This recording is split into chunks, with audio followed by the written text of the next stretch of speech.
Good evening, everyone. I'd like to call the July 22nd City Council meeting to order.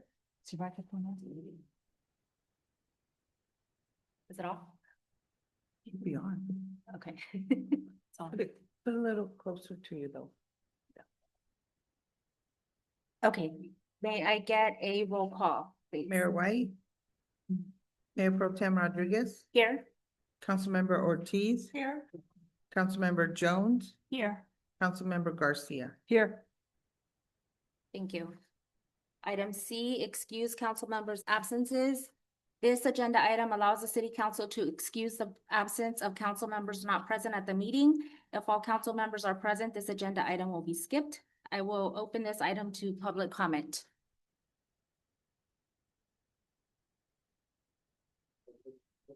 Seeing none, I will close public comment.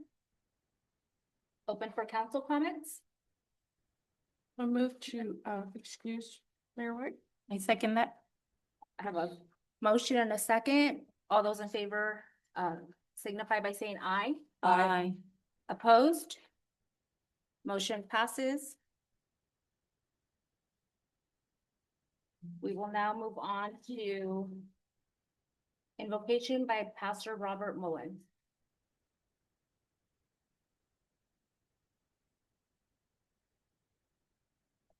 Good evening, everyone. Let us bow our heads and pray. Dear Heavenly Father, we thank you for being a God of love who is with us now in this very room. You never leave us nor forsake us. Your grace has brought us safe thus far, and your grace will lead us home, Lord. We thank you for making each and every one of us in this room, every person we meet, every citizen of the city and every city in your own image, with dignity and infinite worth. We thank you for the calling you have given us, each and every one of us, to be good stewards of your creation, to love our neighbors as ourselves. We thank you tonight, God, for these your servants, our mayor, our city manager, our city staff, our city council members. I give thanks for all the way of service they have chosen to take up on behalf of all of us here. We come to this room tonight as complex human beings, carrying burdens, carrying joy, hope, trusting you alone can hold us together, oh God, in your love and peace. Help us, Lord, that you alone will be the one we can trust. Help us in our fears, and may we accomplish what your will be done tonight.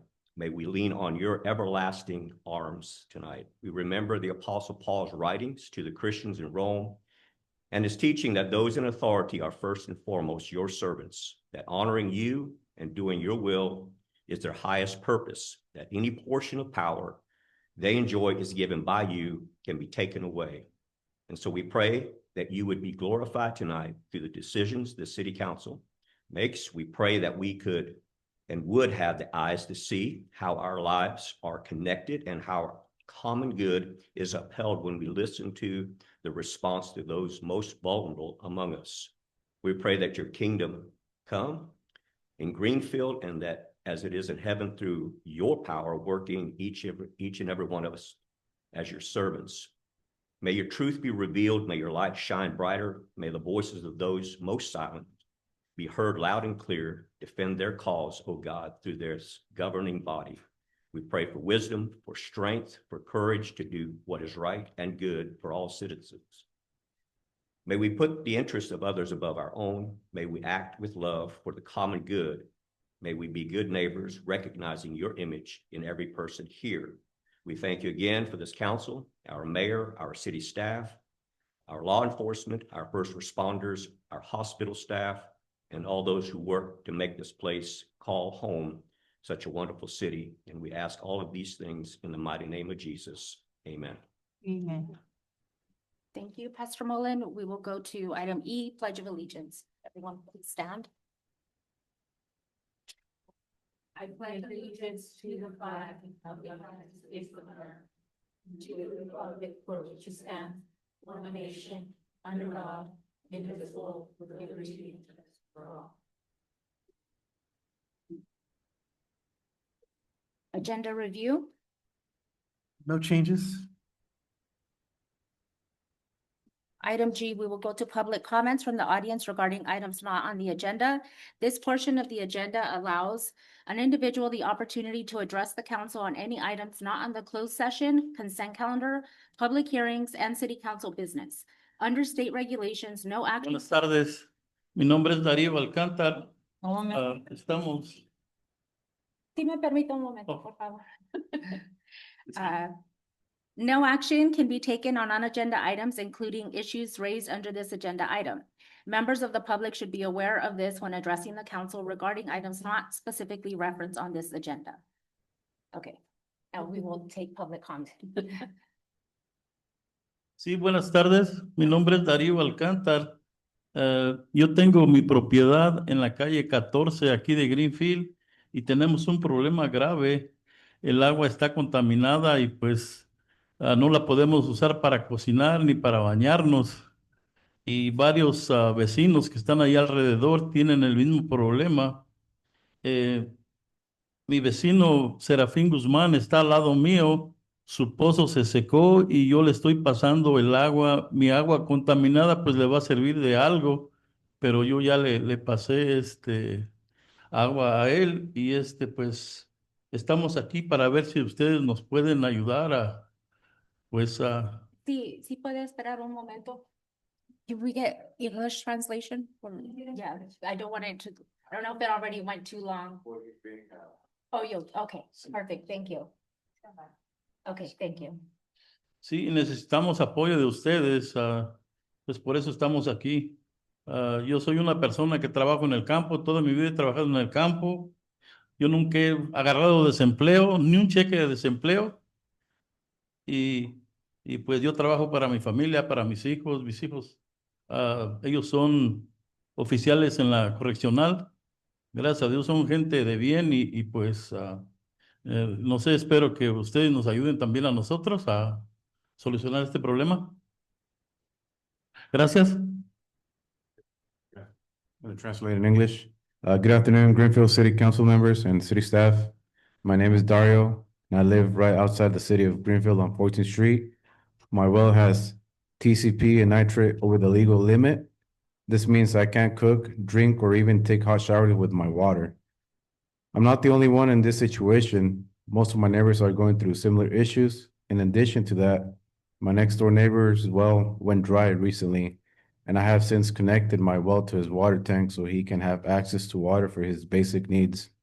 As you can see, there is an urgent need for clean drinking water in our area. There is an opportunity to work towards a fully funded solution through the state, but only if we work together to make it happen. Access to safe, clean, and affordable drinking water is a human right and not a privilege. Thank you for your time, and I hope we continue to partner with you all on this matter. Thank you for your comment.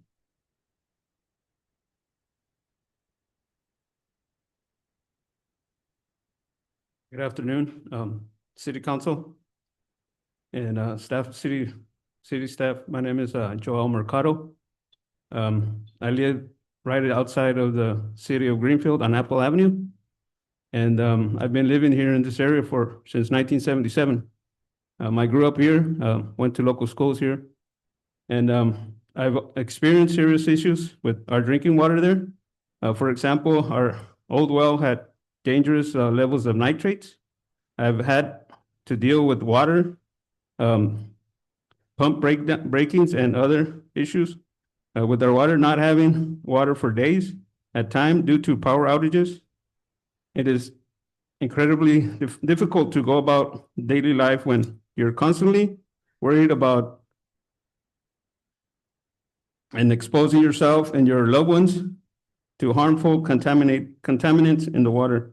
My neighbor and I are in urgent need of a long-term drinking water solution. We have an opportunity to work together toward a full funded project through the state and make sure we all have access to safe, clean water and affordable drinking water. Like my neighbor Dario said, access to drinking water is a human right, not a privilege. I thank you from the bottom of my heart, my family, that we are in urgent care of this water. and we can work together. Thank you. Good night. Is there any other public comment from the audience?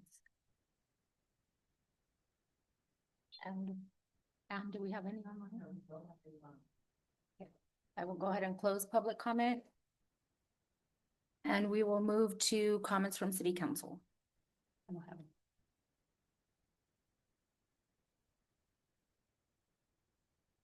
Just briefly, I attended this session today at 1 o'clock here, right in our own little town.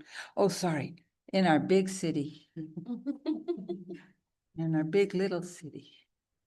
Capital Rivers was here and did a great presentation on the shape the future of Greenfield. Our city manager was here as long with other of our city staff. There were so many of you. I cannot name you all. And we had some public members here as well. Really glad we had that and looking forward to more conversations about the future. That's it. Thank you. Good evening. I also attended the engagement workshop today here at 1 o'clock. It was nice to see people engaged and coming up with ideas and concerns. I hope that this is just the beginning and that we do something, you know, and work with these gentlemen and work with the community to finally beautify and revitalize our downtown area. So I hope that we don't have several years again to wait before something happens, but this is something that we start working on. I know that we do have issues with our infrastructure, but there's still many things that we can get done to revitalize our downtown. So I hope that we can get started on that sooner than later. Also, I appreciate the people that came regarding their water problem. I did meet with them, with Rosario Guzman and some other people on that committee. And, you know, it's very interesting to hear what they're talking about and how they're living. And I encourage everybody to try to find out as much as you can. And, you know, they're really a good group of people. It's sad that they don't have the water that they need, but I'm only one person up here on the council, so maybe it's something that, you know, we can have discussion on more down the road. I also met with Gonzalo Coronado from the Tobacco Control from the Health Department from Monterey County. I had forgotten to talk to Paul about the city manager Wood about it when we met the other day, but I will take care of that on the next one. But other than that, that's it. Thank you.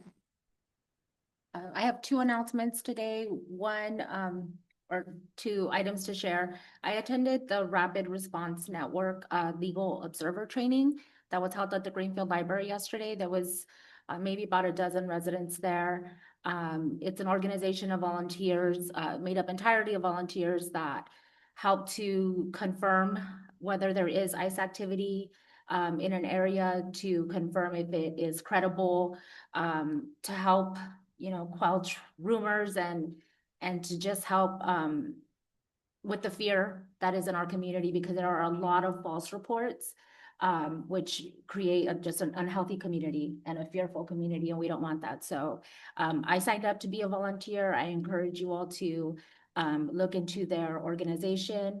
I think they're doing really great work, and it's important in our community more than ever. And the second thing, I also attended the economic development meeting today via Zoom. I know the time was challenging for many of us with it being midday.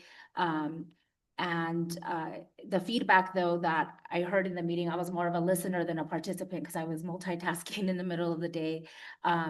But I was really pleased to see the turnout of our community coming and sharing their ideas, but also not just coming and sitting in on it, but a lot of people were engaging in the conversation and actually giving their input and sharing their points of view.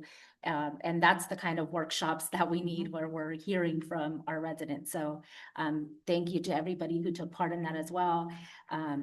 It was insightful, and I think it reinforced a lot of things that we already know. But I also, along with everybody else, hope that we start taking action on some of these things. And it's more than making plans and sharing what we want, and we're able to work together to make some things happen. That is all I have. So we will move on to consent calendar. All matters listed under the consent calendar are considered routine and may be approved by one action of the city council unless a request for removal for discussion or explanation is received prior to the time council votes on the motion to adopt. I will open this to public comment.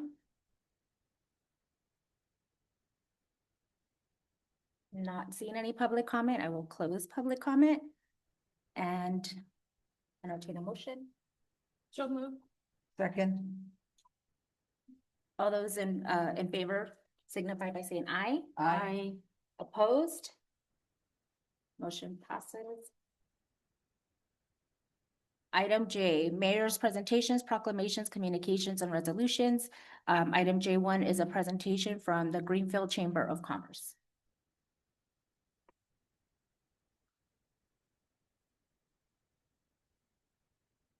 I feel like I want to clap because it's exciting. Yeah, I'm excited. Here we have a Chamber of Commerce again.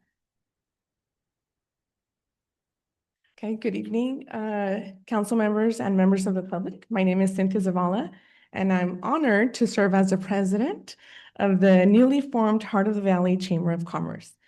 Tonight, I'm here alongside our dedicated board, Vice President Stephanie Garcia, Secretary Erin Chavez, Treasurer Rosario Benavides, and Co-Treasurer Rachel Ortiz. Oh, let's clap for them. I'm just excited. Together, we're laying the foundation of a chamber that's committed to empowering and supporting our small businesses within the community. We're in the early stages of this journey, and we know that there's a lot of work ahead of us. We're working on launching our website, creating a logo, designing member packages that will offer meaningful benefits to our merchants. We want to ensure that every business in Greenfield, whether established or just starting out, feels seen, supported, and celebrated. Erin created a slideshow for us. Oh, okay, there it is. So this is, we all kind of gathered, our thoughts on why we want to be part of this Chamber of Commerce, and this is actually my part. Exposure and support to local entrepreneurs, foster community growth, and celebrate diversity. So when I wanted to, or this was in the talks, I really wanted to work and really promote small businesses. I think there's more than what we have on ECR that we don't know about. A lot of businesses that are only on Instagram or Facebook. And so that was one thing that I really want to focus on. I think Greenfield is more than what we see on ECR. Can we go to the next one? I think this is Stephanie. Good evening, Stephanie Garcia. One of my highlights about being involved with the chamber was for business recognition. I think acknowledging and celebrating our local businesses is key to community pride and economic vitality. Our chamber will lead this through 3 major initiatives. The first being establish a business recognition program. We'll create a program that highlights both new and long-standing businesses for their contributions, whether through innovation, community service, or longevity. Recognition will come through monthly spotlights to introduce the businesses to the community, to those that don't know them. We'll award certificates, social media features, and a lot of chambers do like Citizen of the Year, Business of the Year, and things like that. And I think it's high time that Greenfield do that and celebrate our businesses. Another component is to beautify and enhance El Camino Real. We heard a little bit about that today in the presentation. Our city's main corridor, El Camino Real, should reflect again the pride we have in our business district. We aim to work with stakeholders to add banners, seasonal decor, art installations, and storefront improvements to make this route a welcoming and vibrant destination. Key to that for me personally is twinkling up the trees. I think we have around 50 trees that line the center of ECR. I think that would look amazing. Solar lights. And then lastly, to host community events and celebrations, from ribbon cuttings to street fairs and seasonal markets. We'll organize events that bring people together and bring business to our local shops. These celebrations will also serve as platforms for promoting our entrepreneurs and fostering local unity. And next up is Ms. Ortiz.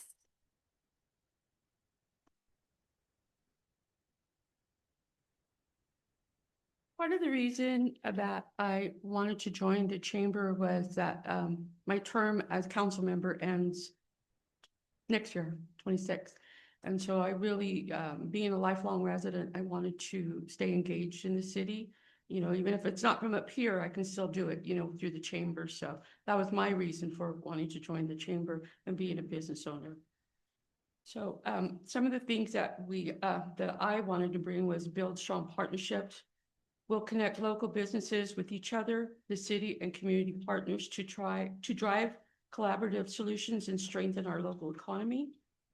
Promote a positive and professional identity by offering branding support, visibility tools. Will help businesses present themselves confidently and professionally, enhancing the perception of Greenfield's business community. I think that sometimes we get a bad rap because we're just a little bit older and we've got a couple of rough places, but it's something, you know, easily can be fixed. Next is serve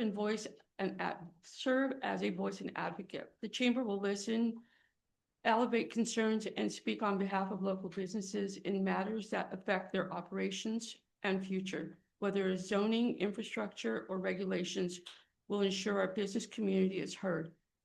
And I just wanted to add, being on the council, if anything does arise regarding that the chamber needs to bring to the council, I will be recusing myself from any decisions that are made. So I just don't want there to be any sort of conflict or anything like that. Okay.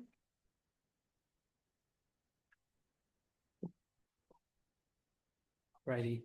One thing that I noticed in the economic development workshop we had today by Matthew is we do have a good amount of visitors that visit our town. It was something that took me a little bit by surprise, as seeing people coming from Monterey, the South Bay, and even as far away as Las Vegas.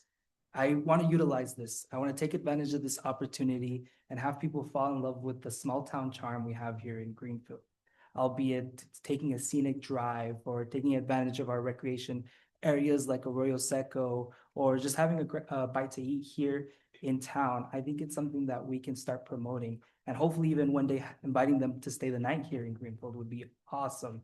Something that I really want to see here in our community.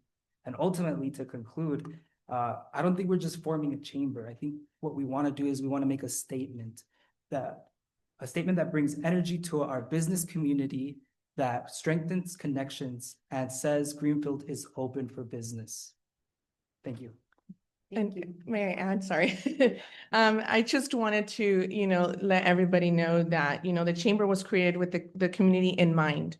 And we want to be responsive to your needs and ideas. We welcome any suggestions and look forward to collaborating with all of you so we can grow and hopefully we get our, social media up and we have emails, and it's in the early stages, but please, we're open for any ideas. So we're excited. And we've actually met with King City Chamber of Commerce, Soledad Chamber of Commerce. We've talked to them, they support us. And so we really appreciate that. So we're excited. Thank you. Thank you all for your presentation. Thank you. We have any, Well, Councilmember Ortiz, but when you said we have some rough old patches, you're not talking. Okay, I mean, I could try. Just kidding. I know that living in Greenfield was the right choice, and I am so excited. I'm just so thrilled, and I want to be supportive as best as I can do that. So thank you for volunteering. You're not getting paid to do this, right? Thank you. I really appreciate this, and I hope that other people will fall in and get your membership will grow. Yes. Yes, that's the goal. One alternate for everyone to join. Start. I have a question for you guys about the recognitions and stuff that you mentioned, because I could see that really helping if it's competitive, everybody likes a good competition where business owners want to have that plaque or certificate, like we're the business of the month or whatever. It incentivizes the business owners to maybe offer special discounts and stuff, and that also helps our local economy. So do you guys have like preliminary thoughts on how you would run the recognition program or that part of it with the business owners? Not really. No, actually, a Chamber of Commerce is a nationally recognized nonprofit, so we don't have to reinvent the wheel here. And we're looking at all the different local chambers like Monterey, Salinas Valley, and, it would be a plaque. We would make an announcement. We have to get together our membership packets, which you will all be getting one. And, again, it's the Heart of the Valley Chamber of Commerce, so that's all of us, and it'll probably have a heart on it. Thank you. Well, sign me up. Thank you for your presentation. Thank you. Thank you for your time.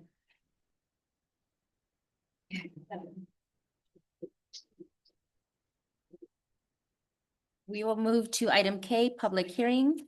K1, introduced by title only and waive the first reading of an ordinance of the City Council of the City of Greenfield establishing a temporary moratorium on the issuance of building permits requiring a new wastewater connection or that will result in increased wastewater flow to the City of Greenfield wastewater treatment plant. Staff report, please. Good evening, Mayor Pro Tem Rodriguez and City Council. I'll be providing your staff report, but the same staff that presented last week is here if you have more technical questions. But my plan is to talk mainly about the ordinance. But if you have questions about the background or, like I said, any of the more technical questions, Jamie, Paul, and Paul are here to answer those. So at the last meeting, you did hear background about the wastewater treatment plant, the capacity issues that it's facing, and the rationale behind considering a building moratorium ordinance. We received direction from the City Council to draft that ordinance with some particular details, and we're back here for its first reading. So I do want to talk through some of the details that the City Council directed be included, and then also some additions that we've made since that time, so that they're highlighted for you so that you're aware of those. So the ordinance is drafted so that any project that may impact or will impact the wastewater treatment plant so that connects to the city sewer system will not be permitted to receive a building permit during the time of the ordinance. The City Council will have the opportunity, though, to review the ordinance each 6 months. So it'll come back to a City Council meeting to consider whether or not it's still necessary. And one of the reasons that that's important is because the city will also be implementing an interim capacity management plan, which includes all sorts of different measures that will hopefully reduce the current flows to the wastewater treatment plant. And some of the components of that might be implementing water conservation measures, expediting implementation of the city's fats, oils, and grease program, and then proactive enforcement of unauthorized connections to the city's wastewater system, because the city is pretty sure there are connections currently that probably shouldn't be connected that are influencing the flow. So the City Council will review the ordinance each 6 months to see whether or not those interim measures have had any impact, and if there is some possibility that the building moratorium could be lifted prior to the new wastewater treatment plant being online. Some items that have been included in the ordinance that we didn't discuss last meeting. There is a list of 5 exceptions. So, and these are very narrow exceptions, but any project that already has a valid building permit on the day that the ordinance goes into effect will be allowed to continue building, continue with their project. Projects with a valid court order from a competent jurisdiction that require completion of the project. So if there is a project that is ordered by the court that the city approve and allow building permits for example, if there were a receivership property in the city, which the court has oversight over, and they've said that the city is required to issue the building permit, then the city would do so. Construction necessary for the implementation, establishment, repair, or maintenance of the wastewater treatment plant. So the wastewater treatment plant improvement project will require building permits. So we want to make sure that those are accepted from the building moratorium. Construction of grant-funded projects where grant funding eligibility will be compromised if the building permits are not issued. So as you're likely aware, grant-funded projects often have pretty specific timelines. So if certain things don't happen by certain dates, there's a risk of losing that grant funding. The exception to that exception is that although those building permits would be issued and the construction could occur, that project wouldn't be allowed to connect to the wastewater treatment plant until the moratorium is lifted. And then there's a catch-all exception for preservation of health and safety of the public as determined by the city manager. I don't have a specific example of what that might look like, but we wanted to make sure there was some provision that if some emergency arose, that was included. Then the last thing that I'll talk about before opening it up to questions is city staff. Myself, the city manager, public works director, and community development director did have an opportunity to meet with HCD, which is the California Department of Housing and Community Development, to discuss the proposed ordinance because they ultimately will have to approve it. So we wanted to get some initial feedback to see if there was some certain components that should be included in the ordinance to raise the likelihood that they will approve it. And they did have some suggestions, which we've included. So they suggested making sure that it's clear that this isn't due to the lack of planning on the city's part, that the city has been planning to build this plant for many, many years. And we're just at a kind of a tipping point while we get the plant constructed. So we've included quite a few whereases or recitals in the ordinance that talk to the path so far and how we got here. They also suggested including the water board's input. They have issued a letter to the city that they are supportive of the moratorium. So we've included that. They also wanted to make sure there was information in the moratorium that discusses how the moratorium will not affect the city's compliance with its housing element. So we've included information. There are many programs. You'll hear more about the housing element later tonight, but there's programs and initiatives and things that the city can do despite the building moratorium to further the housing element. So we've included those. And I think that sums it up. They also mentioned that they will reach out to other state partners. So the Department of Finance, the Water Board, other agencies who will know more about the city's position, just so that they can confirm that, I guess, everything that we've included in the ordinance is factual. And with that, I will open it up to any questions. I'll open it for public comment first. I'll go ahead and open the public hearing on this item.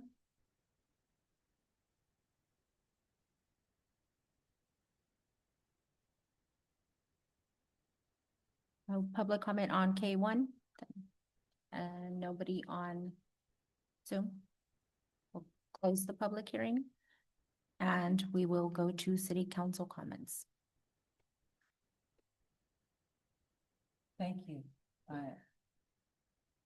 Thank you. It is probably the most critical piece of our history right now that we thought a broken fire hydrant was an issue. I'm just, very proud of all the people who are working on this and understand this is critical.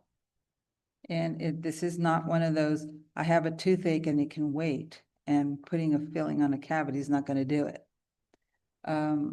I appreciate your work that you did, attorney, and the city staff.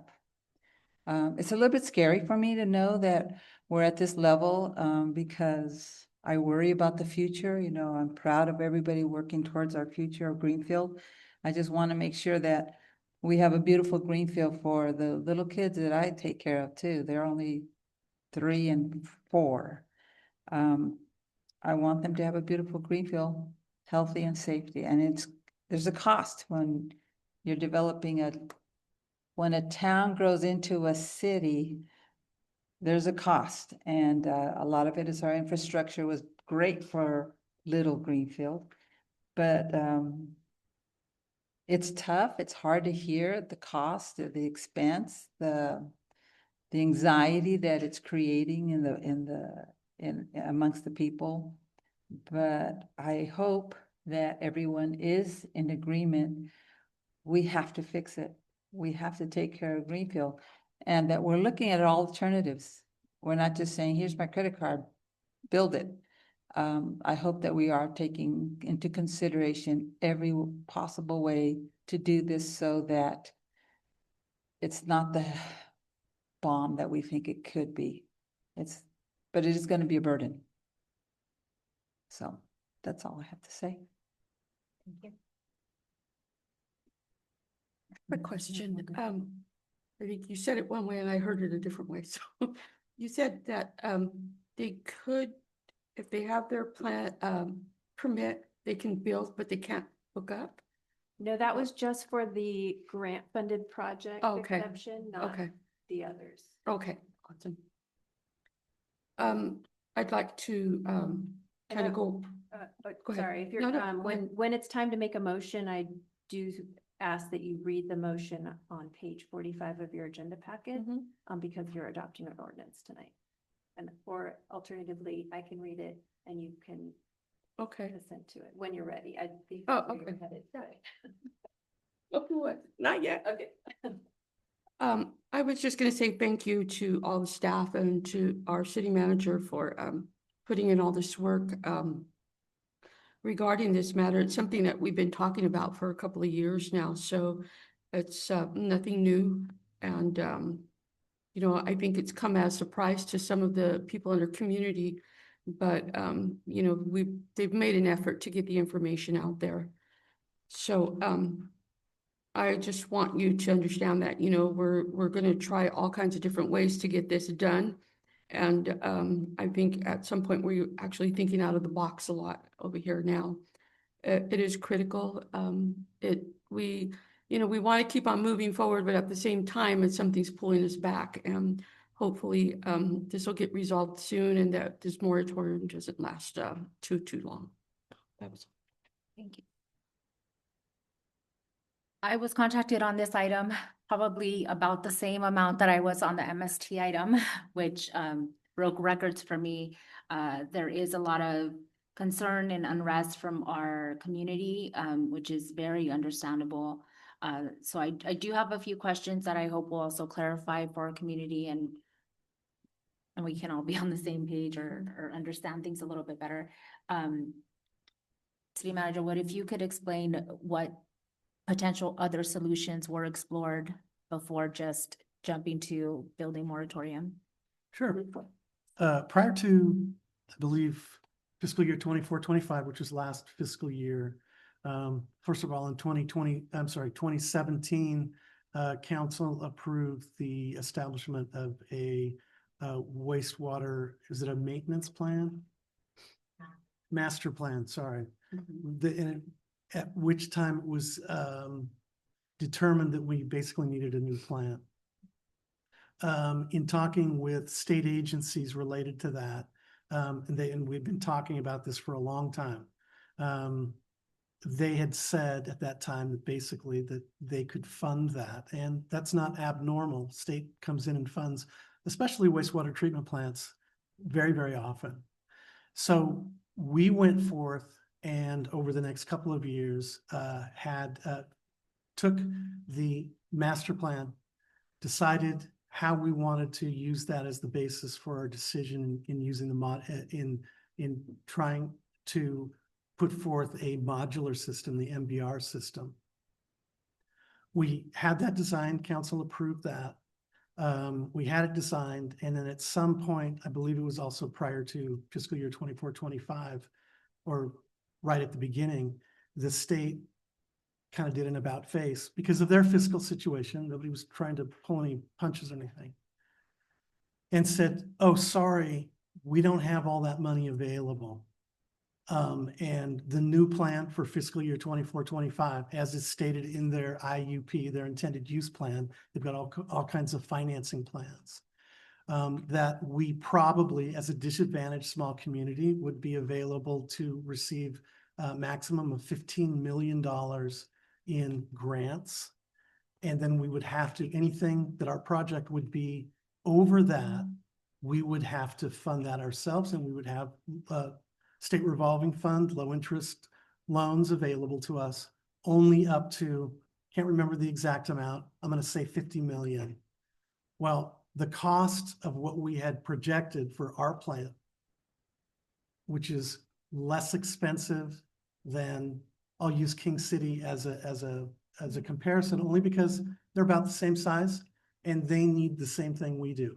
They went for a very much a standard, what's referred to as an oxidation ditch alternative, which was an alternative that we could have done as well.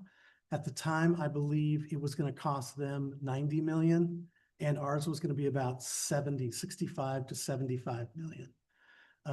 So we thought, oh, ours is great. It's modular. It's got a smaller footprint. It's cheaper, and actually could be, it's been used many times, but not in exactly the same configuration or size that we would be using, but it's a proven technology.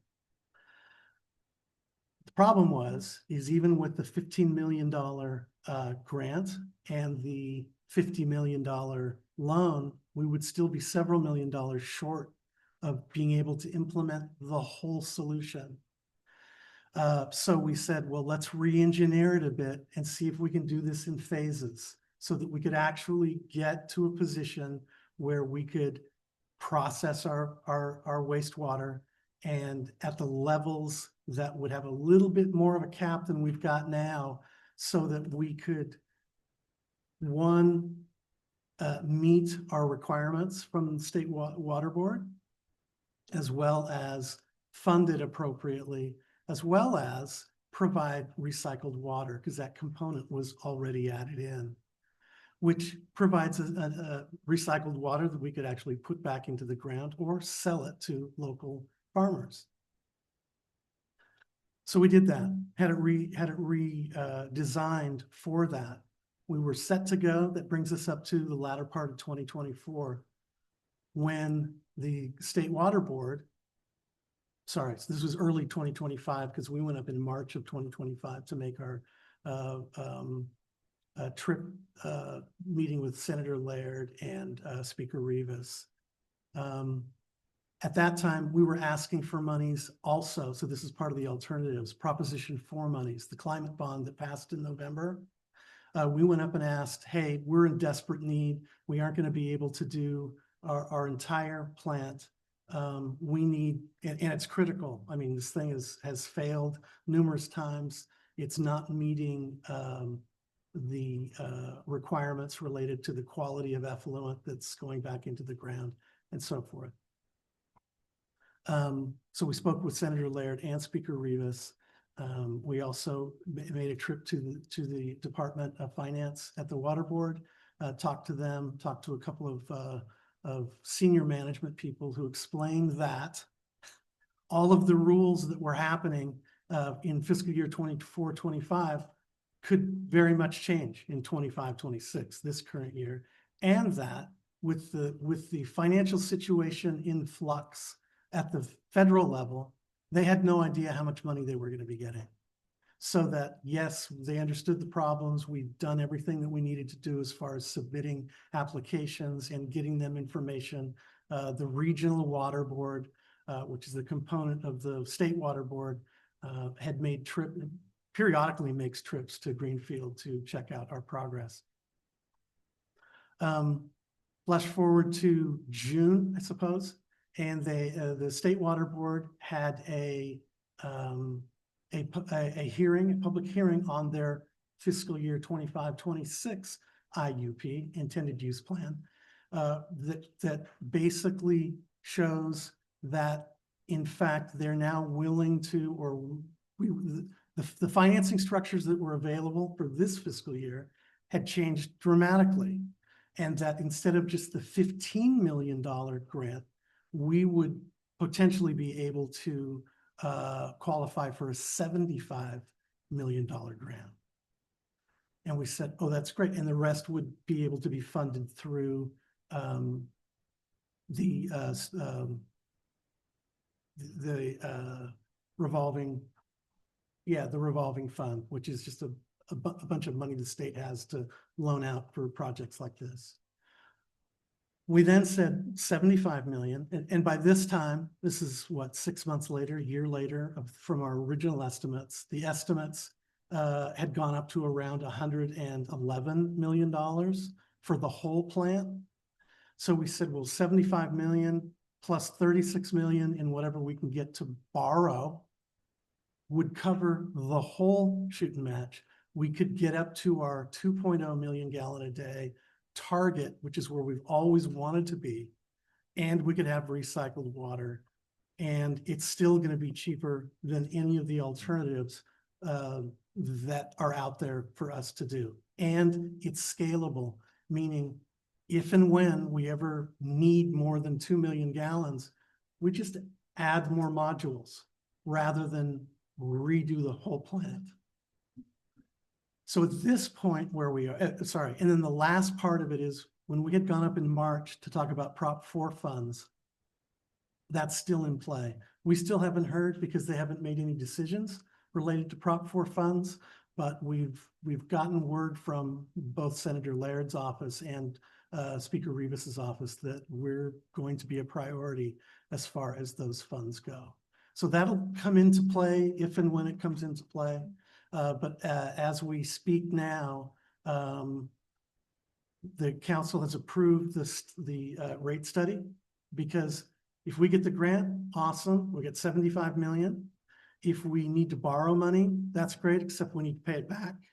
And so how do we pay it back? We pay it back with user fees. So somebody needs to calculate. That's what the rate study is about. How much do we need to charge so that we can service the debt on the 36 million or whatever it's going to be.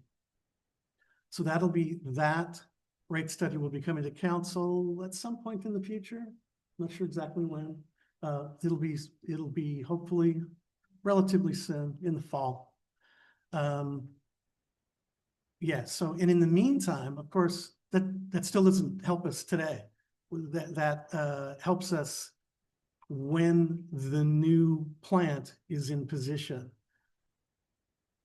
As we've talked about before, there have been a lot of changes, a lot of things that we've been doing, from purchasing, replacing the headworks at the plant to reconditioning the clarifiers and the digester, cleaning out the digester. We purchased a belt press, releasing a belt press that helps us with the effluent. We've reconditioned the rapid infiltration basins. We got the Regional Water Board to approve us developing a spray field to get more effluent out of the ponds, because the ponds are not percolating as well as they should be. It's as well as having, we've had some breaches at the ponds. So at the end of the day, we still have to make sure that we're maintaining a plant for the next 2 years, more like maybe 3 years, to be able to make sure that we're able to process the effluent that's coming in. So we're constantly working on those items. You mentioned that it would just be cheaper than other options. What were the other options that were? Oxidation ditch, and that's what was actually in the master plan. That's what was suggested that we did, that we move forward with an oxidation ditch. That is a very, I'll say it's a conservative approach, but it's a very one that's used all the time. And we decided, well, I mean, I don't know what King City's oxidation ditch system is gonna cost, but it is gonna be a lot more than what we're gonna be paying. Was there, Greenfield was approached, about a potential solution by the city of Soledad. From And what I understand, yes, before I was, city manager. is that something that we've considered at all, connecting with their city and seeing if that would be more cost effective for the city? Do we have any idea if that would be? What I heard was the cost to build a pipeline from Greenfield to Soledad would be more expensive than what we're talking to redo our own. Now, they've got a lot of capacity, Yes. right? Is that just like a guesstimate though, that or have we actually requested some kind of a study to know how much that would cost us? I've never requested anything. We'd have to go back to previous administrations who entertained that option. Would that be an option at this point to see if something like that, an MOU or a contract with Soledad for them to treat our wastewater would save our city money and not have to have us do this option? If it's the will of the council. Would it be just a Band-Aid, the pipeline? I don't know. I'm just curious if the pipeline can do everything that we need, or is it just gonna do a little piece and we still need the big piece? Well, I would think, I don't know, but I would think that a pipeline would ship everything to Soledad. Did you have something to add, Jamie? I do. Thank you, Mayor Pro Tem Rodriguez. Well, it is my understanding as well as Paul's that in previous administration had discussed a potential pipeline to the Soledad wastewater facility. You have to keep in mind, it's not just building a pipeline, it's getting easements. It's getting a permit from Caltrans to bore and jack under the highway. It's also having to bore and jack under the Salinas River. To get any of those things in place, there's years and years of work to be done on that if that was the will of the council. Also, it wouldn't be a temporary fix. That would be the permanent solution. And we would end up having to build this pipeline, but we would also have to pay Soledad to take our wastewater every month.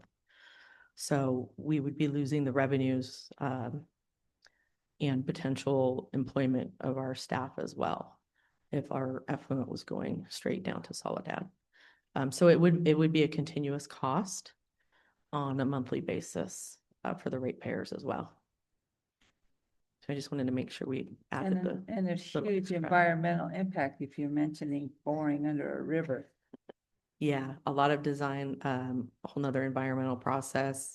I know the city's environmental process on the new wastewater treatment plant took a little over a year, just for the environmental. So we are looking at a long process to do that.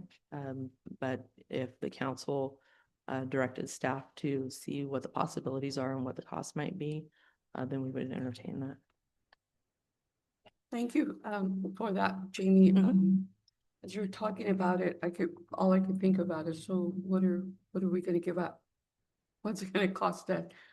Besides that, I'm thinking, I think Greenfield just needs to stay independent of anyone else or other cities. No, nothing against any other city or anything like that. And I do know that, they are doing their work. All of you are doing a good job. And hopefully, we have some results soon. But it just to attach ourselves to somebody else is just, I don't know what that would entail as far as what are we giving up or what are we opening ourselves up to. So that's just my thoughts. I'm just wanting to make sure that we consider all options because especially with this being something that we are then, doing this, the rate water study, and I'm wondering if we approve that prematurely, if that's only required for the loan, if we go with the loan option? Yeah, we don't know what the options are, and that's part of what the rate study does, is because we don't know that we're getting 75 million. But what it'll do is it'll it'll take a look at the variety of levels that we may be borrowing, because it is based on the borrowing, however much that is. Now, it may not be, you know, we've been talking about 36 million to finance, but if Prop Money 4s come in, well, that would cut that amount down. So those things have to be taken into consideration as well. That's what I was kind of wondering about. What ways can we come up with 36 million besides winning the lotto? Yeah. I mean, All you of just the said time, not too many. not too many. Right. Yeah, that, If in down the road, there's ways, can we apply for whatever grants or whatever that could lower that or pay that off faster? I don't know. Is that Yeah, such a thing? I don't, I mean, it would be a nice thing if there was. I mean, what I'm saying is like when you buy a house and you can pay it off early. Right. This loan, Yeah. is there room for that? Oh, I'm sure if we had the money, I'm sure they would let us pay them Okay, back. if I win the lotto Right. and it's 110 million, I'll give you 36 yeah, the dollars. the looking ahead part is what, you know, processing what all the implications of this going forward, and that our residents are probably gonna be facing a significant increase to their water bills, their water service. You know, just really wanting to make sure that we're being mindful of those impacts too, and that's what, you know, one decision is what we're talking about tonight, but it's not just that, it's gonna have so much other implications on our residents in our community that already, you know, lives some paycheck to paycheck. I mean, I've lived paycheck, I still do live paycheck to paycheck. I don't have a lot of money out there, and I understand the stress that comes with thinking bills are going to be increased on something that is a vital resource. It's not like you can just opt out of using water, really, like you need it. And so that's why I have these questions, and I have a few more, so please bear with me.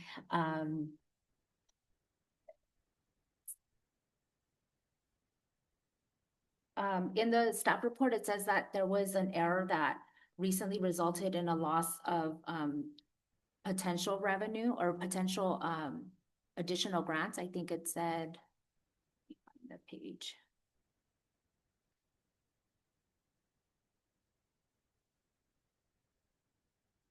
Please bear with me. Our package was 423 pages this week. So,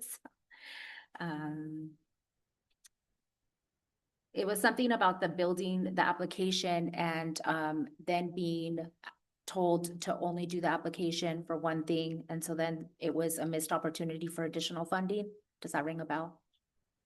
It does not. Do you know what page it's on? I wish I would have noted the page. That would have. Smart. Okay, I'll go back to that if I can find the page. We'll.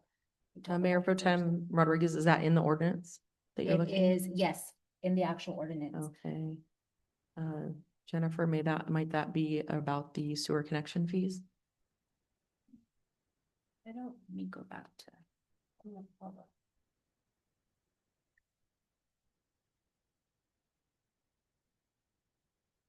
I did take page numbers on the other questions I have, so those will be easier.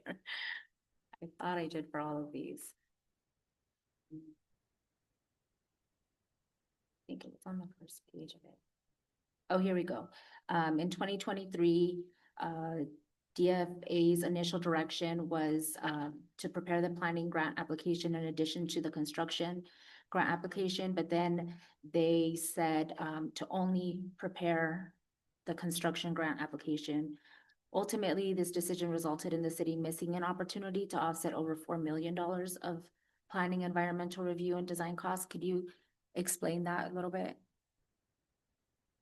Sure, I can explain that. I was thinking it was something else. Yes, so back in 2022, the city had originally started an application for a planning grant through the Department of Finance. And what that does is that application would be able to provide the city money to do the design, et cetera, things of that nature, for basically all the planning out. We had already, as a city, started our design process with our consultant when we applied for that funding. So we did meet with the water board and the DFA, and the DFA said, you know, it's gonna go a lot faster if you apply just for a construction grant. And it will also pay the planning grant because you're so far into your plans already. So we withdrew our planning grant and put everything focused on the construction grant. And this falls in that timeline that City Manager Wood was talking about, where there was full funding, verbally obligated. At that time, this would have been fully funded through the construction grant. Unfortunately, that did all change. So we did see that missed opportunity, and we could not go back and reopen that and obtain grant funds for the planning of it. I believe that the way that the IUP stated it for fiscal year 24-25 for the grant funding was you could get the $15 million was the cap for planning and construction grant. So it wouldn't have done us very much good to go back. So we pushed forward, and we're still going to capture that funding in the construction grant application that we have now. So we will be able to capture that funding. It was just a missed opportunity at that point. So the city has preloaded the grant with our own funding for all of the design work, which we're a little above 4 million right now. Right. And the point, I think, of the note in there is that before we started doing the design, we were presented with the options of a designing, what do you call it? Design, not a design grant. Planning grant. Planning grant, sorry, planning grant or a construction grant. And we could, and so we said, oh, let's do the planning because we're going to do the planning. And that was a set amount, it was less, but that's what we were going to go in to do. At the direction, I don't know if direction's a good official word, but at least the suggestion of the water board, they said, just do the construction grant because it'll pay for that as well. It's just that we wouldn't, in my head, it was, well, we wouldn't get it until later, but it would pay for all of it. Let's just do it all. So we did do that. And then it was after that they said, oh yes, sorry, no construction grants. So the missed opportunity was a decision that we made at the suggestion of the region of the water board. The DFA. The DFA, Department of Finance. Department of Finance for the water board. And that was the missed opportunity, was that, you know, all of a sudden now we weren't going to be getting anything. That's all changed with this, well, we think, if and when they approve the current year IUP, intended use plan, which they're talking about August. Yes, the beginning of August. Yeah, so we'll know if the 75 million grant is the right number, and then we'll know more about it at the beginning of August when the state board approves their IUP. Next one, thank you. Sure. In the ordinance, it says that 116 projects currently already have building permits. Is that the total number of projects that would actually have an impact on the wastewater treatment plant? Because I noticed it said additions and tenant improvements, which could be like some of the things we talked about that don't impact the wastewater, or is that 116 that have been vetted as they would have an impact on the wastewater treatment plant? That's my understanding. Community Development Director Mugen can provide more detail, but it's my understanding that he looked through the existing permits and determined that that's how many will impact the plant. It also says several projects near permit qualification. Do we have even a ballpark of what that number is as far as how many you're anticipating in addition to the 116 would be, you know, qualified for the building permit before the moratorium would take effect?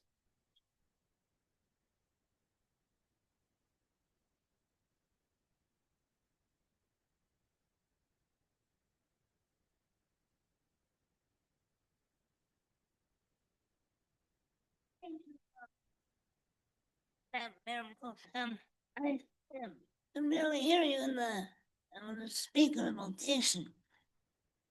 First of all, please realize that the building permits can range from very simple things like installation of a faucet to something grand, an entire building, for example.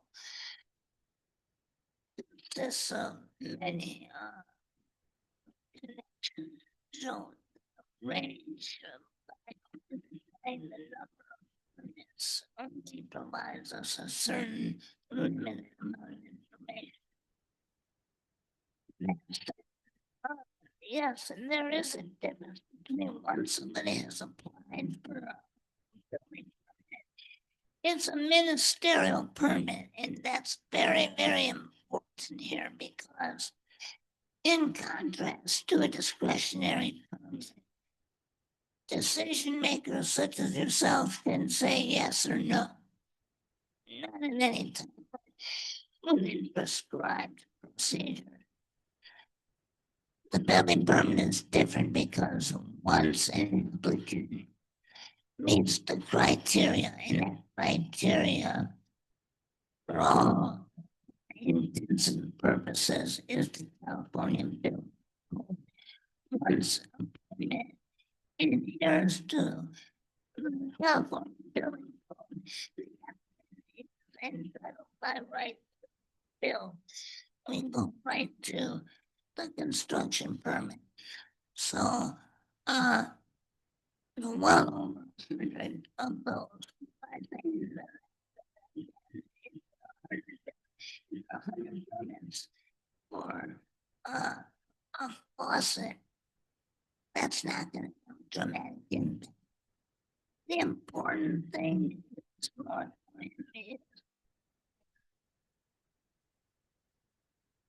is sorry. Sorry.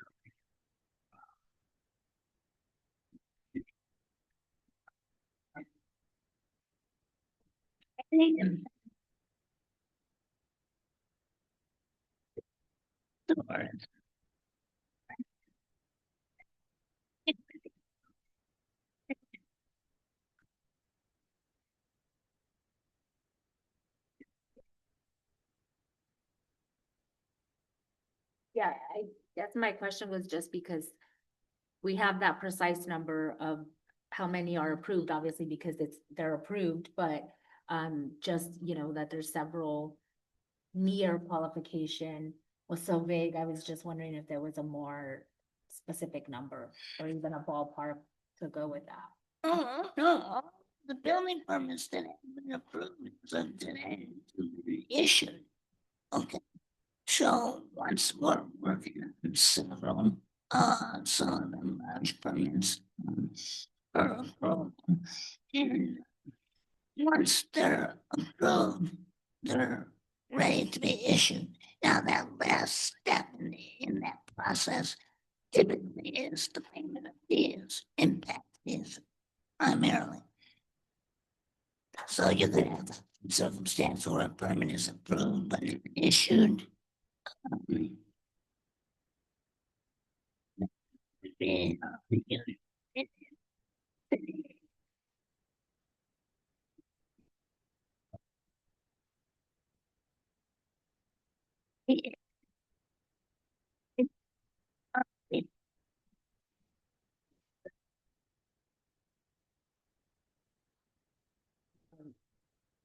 This probably isn't, or I don't know who would be appropriate to ask this question to, but for the RENA requirements, there was a couple of statements in there that are like contradictory that we can continue to work on, meeting the 6 cycle numbers, and we've already met the 6 cycle numbers. I can point to the specific pages, but I wanted to make sure that I was reading that correctly, because there's, go to page and I can give you the page number.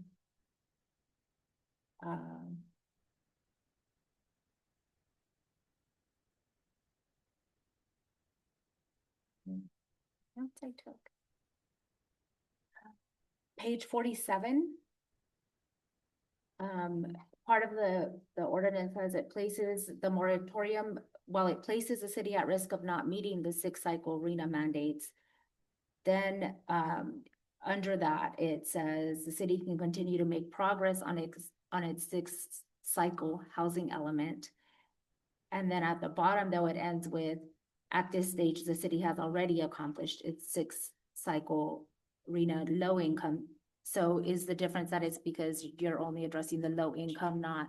Yeah, The so moderate. RENA is just one component of the housing element. So although no building permits will be issued, and so the city won't make progress toward meeting the number of units built, there are other policies within the housing element that the city can continue to work on that are outside of building permits. So that's what that first section is meant to mean. And then you're right about the second part, although they have made significant progress toward certain income levels of the RENA already at this point. Does that answer your question? Yes, okay, yeah. I just wanted to make sure I was understanding the discrepancy there.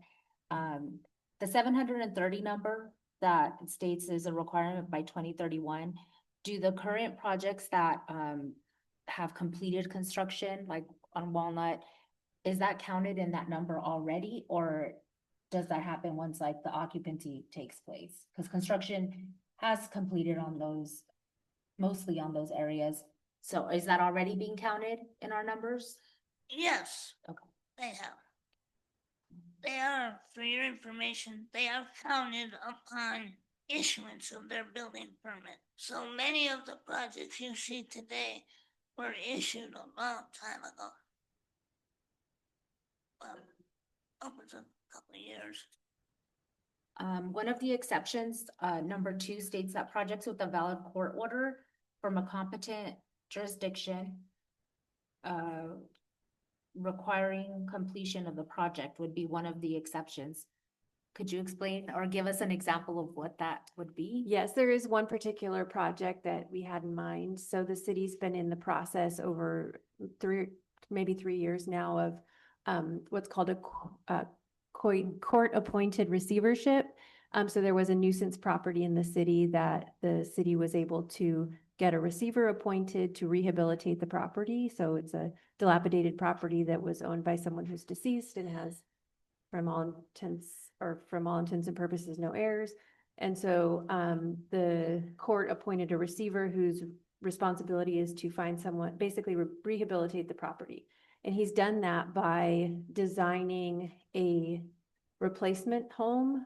And it's on the verge of being sold, the property, with this project approved. And so the next step for that purchaser would be to get a building permit.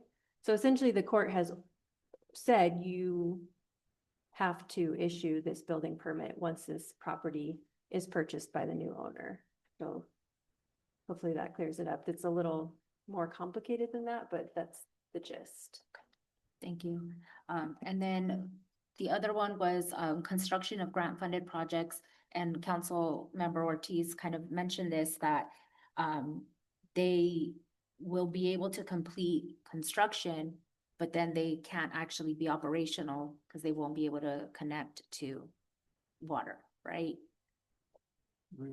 Well, so they can finish construction, but they just need to find another way to dispose of effluent until maybe it's a porta potties, maybe it's some other way of taking care of that. So it doesn't go directly to the wastewater treatment plant during the moratorium.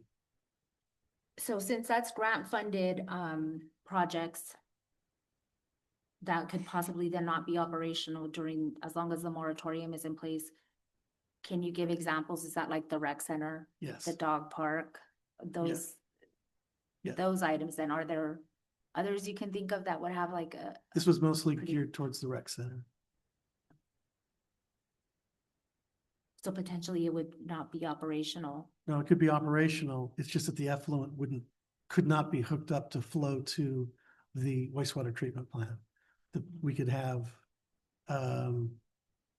yeah, go ahead, Jamie.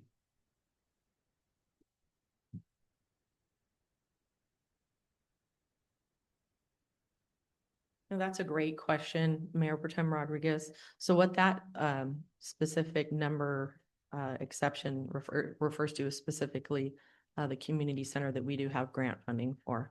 There's a timeline that we do need to have that constructed. So let's just say, for example, in 6 months, it's constructed and it's ready for occupancy, but we're under a building moratorium. The sewer would be connected but not used. So we would have to put a plug into that sewer line just to ensure that nothing goes down that. And then the restrooms would not be open. We would have to have portable facilities outside. They do make trailer mounted, nice portable restrooms that we would be able to occupy with the rec center. The one downfall for that would be the learning kitchen. Because we would not be able to use water in the learning kitchen and the sinks. So we would have to come up with another solution, which we probably could. I don't have that on the top of my head right now, but there are different solutions and alternatives that can be used. But the key is to not lose that grant funding. And so we can actually utilize that facility and make some slight modifications to the effluent sewage, wastewater, in order to utilize that. Thank you. Of course, the concern there from residents is we've been waiting for this rec center. We want our community to have access to it and for it to be able to be used. And so that's one of the concerns of our community. I think that to ensure that we can actually use facilities we've been waiting for. The stipulation that construction necessary as determined by city manager, I wanted to ask about that. So that would give you discretion to approve projects, and you would have the sole discretion for that approval. That's the way the ordinance is drafted, and we don't have a particular type of project in mind. We just thought it was important to include an exception for if there is some dire health and safety reason to issue a building permit, that it should be included. The city council, if you would prefer, could obtain that authority rather than the city manager. This is just how we drafted the ordinance. That's a good point, though. Yeah. I do not mean to hold everybody hostage. It's just a big issue and I have a lot of questions and it's complex. So there's. Actually, you're hitting my points. Go for it. Oh, did you have more questions? No, I had all the song. You've already hit all of them.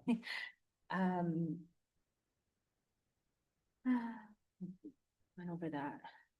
Okay, and then given the urgency of this, since we met, I know it was only 2 weeks ago, but in terms of the ICMP, what efforts have begun already that are, are we aggressively actually trying to enact an ICMP plan? So we're drafting that currently. I do have a draft that I need to expand on. So we're just working towards that and be going over that with City Manager Wood probably next week once it's completed. And I'm not sure, Jennifer, if that needs to come to council for adoption or just to move forward with it. It doesn't require their approval, but they would probably appreciate a presentation. I'm just putting that out there. But all of the policies or from what I understand, all of the actions that you'll be taking are already things that are within the staff's discretion or. Yes, that is correct. We might be looking at adding some low flow fixture program, but really get on the bandwagon immediately with water conservation efforts and education and fast tracking the rest of our FOG program to get restaurants and online with the program, get their grease traps, things like that, and come into compliance. We're looking at also doing some code enforcement on unpermitted structures in rear yards or mobile homes / RVs that might be hooked up to this wastewater system that are unpermitted and get them into compliance.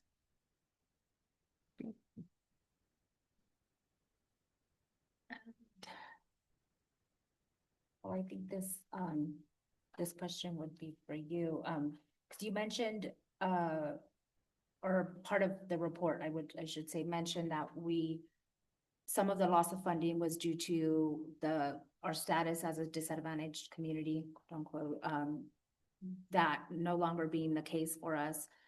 Can you clarify on that? Because at unless I misheard you, That but was, well, that was, that was a little while ago. And the state, I don't know if it's the state or the regional water board backtracked on that, and that's not an issue. That so was we not- are We are a classified that way disadvantaged, again. yeah, we are a small disadvantaged community. Okay, perfect. Thank you. When I was listening on Zoom earlier and you said that, I thought, I just read in the report that we're not now, and so I wanted to make sure that was accurate. Second to last question. I know we're reviewing this every 6 months. So if we decide in 6 months, I know that getting the wastewater treatment plant is gonna take far longer than 6 months, but what is the process for lifting it other than in 6 months when it comes to us? Is it coming to us as an action item that needs approval to continue? Or is it just a presentation and review and we would have to ask if we are in consensus that we want to lift it? What would be the process at that point? So an ordinance to amend an ordinance, or rescind an ordinance, is the same process as adopting it, so it requires 2 hearings. And so in my mind, the intent is to bring back a presentation, discussion, and direction item each 6 months. And this is flexible. This is just what was in my mind. And then if the city council's desires to lift the moratorium or maybe amend it in some way, then we would bring that back to the next meeting.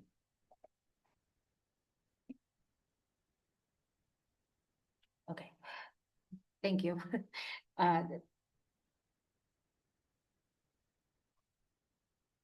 So for me, I guess my last comment, it's not so much of a question.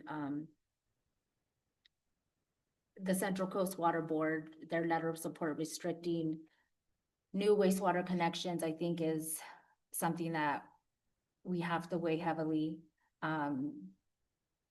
Especially because what they cited is that we're currently discharging poor water quality. I think that's as unfortunate, as difficult of a decision as it is to decide to go with the moratorium. That is sort of the bottom line. And I had all these questions because I want to make sure I understand this process correctly.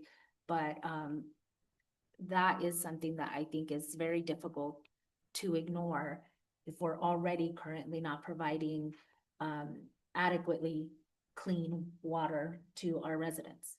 And I think that's kind of a non-negotiable. It's important that we do that as a city. And there's a lot of reasons that have gone into how we got here, but it's a difficult position to be in where we have to fix it. So those are my comments. And with that, I will open it for a motion.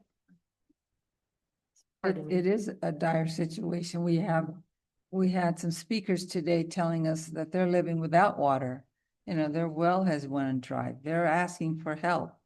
And I guarantee you, if we put a hush on our flush, that's my new theme, we're gonna have 20,000 people, not 3 people coming in telling us we need water.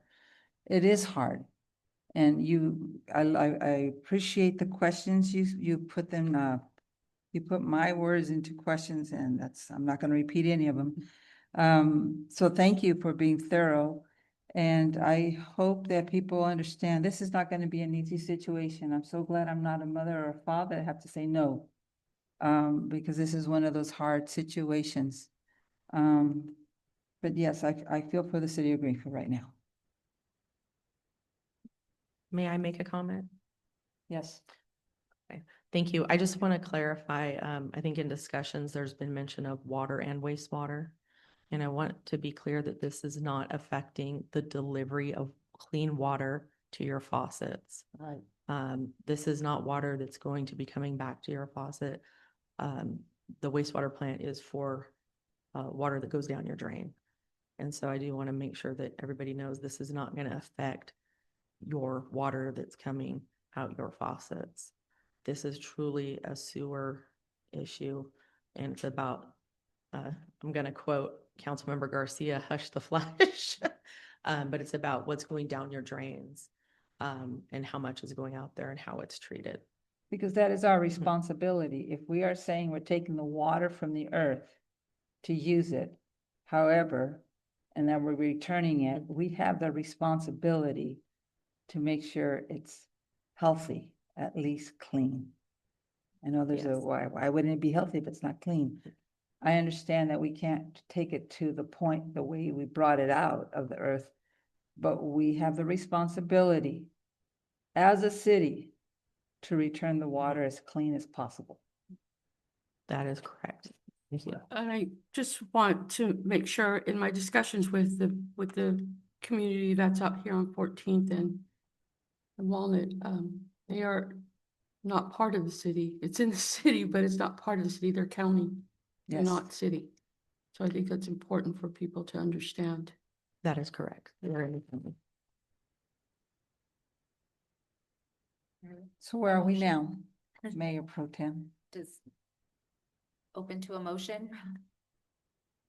Attorney, where are we now? I have to read this whole thing. I can read it for you if you would like, or you can read it.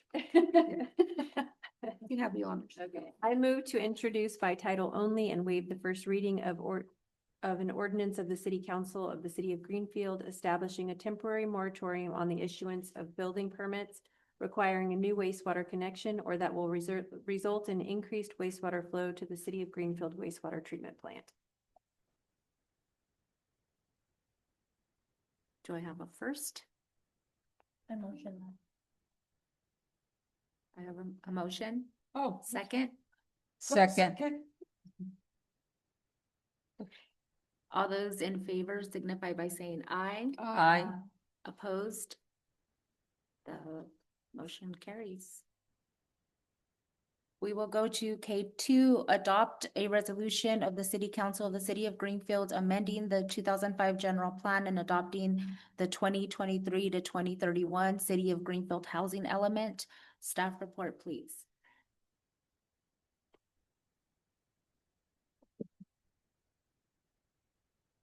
Thank you, Mayor Pro Tem, members of the City Council, Brent Slama, consultant to the city.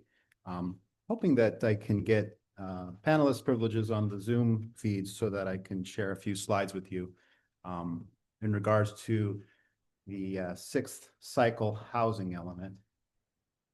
Thank you so much.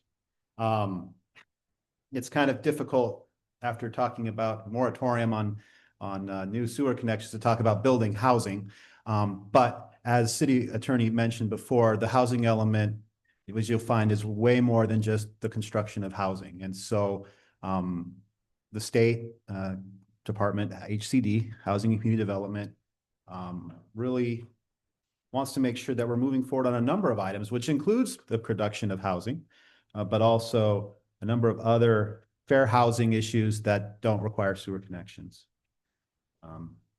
So with that, I want to kind of go over where we were in the process and where we are. We're at the point where we're asking the council for adoption of the housing element tonight. Talk briefly about the fifth cycle. We're in the sixth cycle for the period of 2023 to 2031. We'll talk a little bit about the RENA site inventory and how that matters. We'll talk about some of the statutory requirements and then the mandated programs. There is a public hearing tonight, and we're hoping that you'll consider adoption of the housing element this evening. The major accomplishment of the last cycle, and I think one that Greenfield should take great pride in, is the actual production of housing. The city produced nearly twice the amount of required very low units and over 3 times the required amount of low-income units for the previous period ending in 2023. Far beyond any jurisdiction in Monterey County, for sure, or in the AMBAG area in terms of providing legitimate, affordable housing. The city produced 618 total units. The RENA number was 363 in the fifth cycle. In order to support that, the city also annexed 3 areas to the city. And that, you know, when we talk about prime accomplishments, that was it. You know, at the end of the day, the housing element's about producing housing. and the city did a lot of it. There were a number of other items. I can go into detail on any of them, but there were changes made, improvements in terms of mixed-use overlay, inclusionary housing, more guidance on allowing for accessory dwelling units. There was an update in 2018 to a lot of the residential care facilities or some of the special needs populations, homeless shelters, things like that. Zoning for accommodation for those with disability, and then also additional energy efficiency requirements have been included through the recent building code cycles.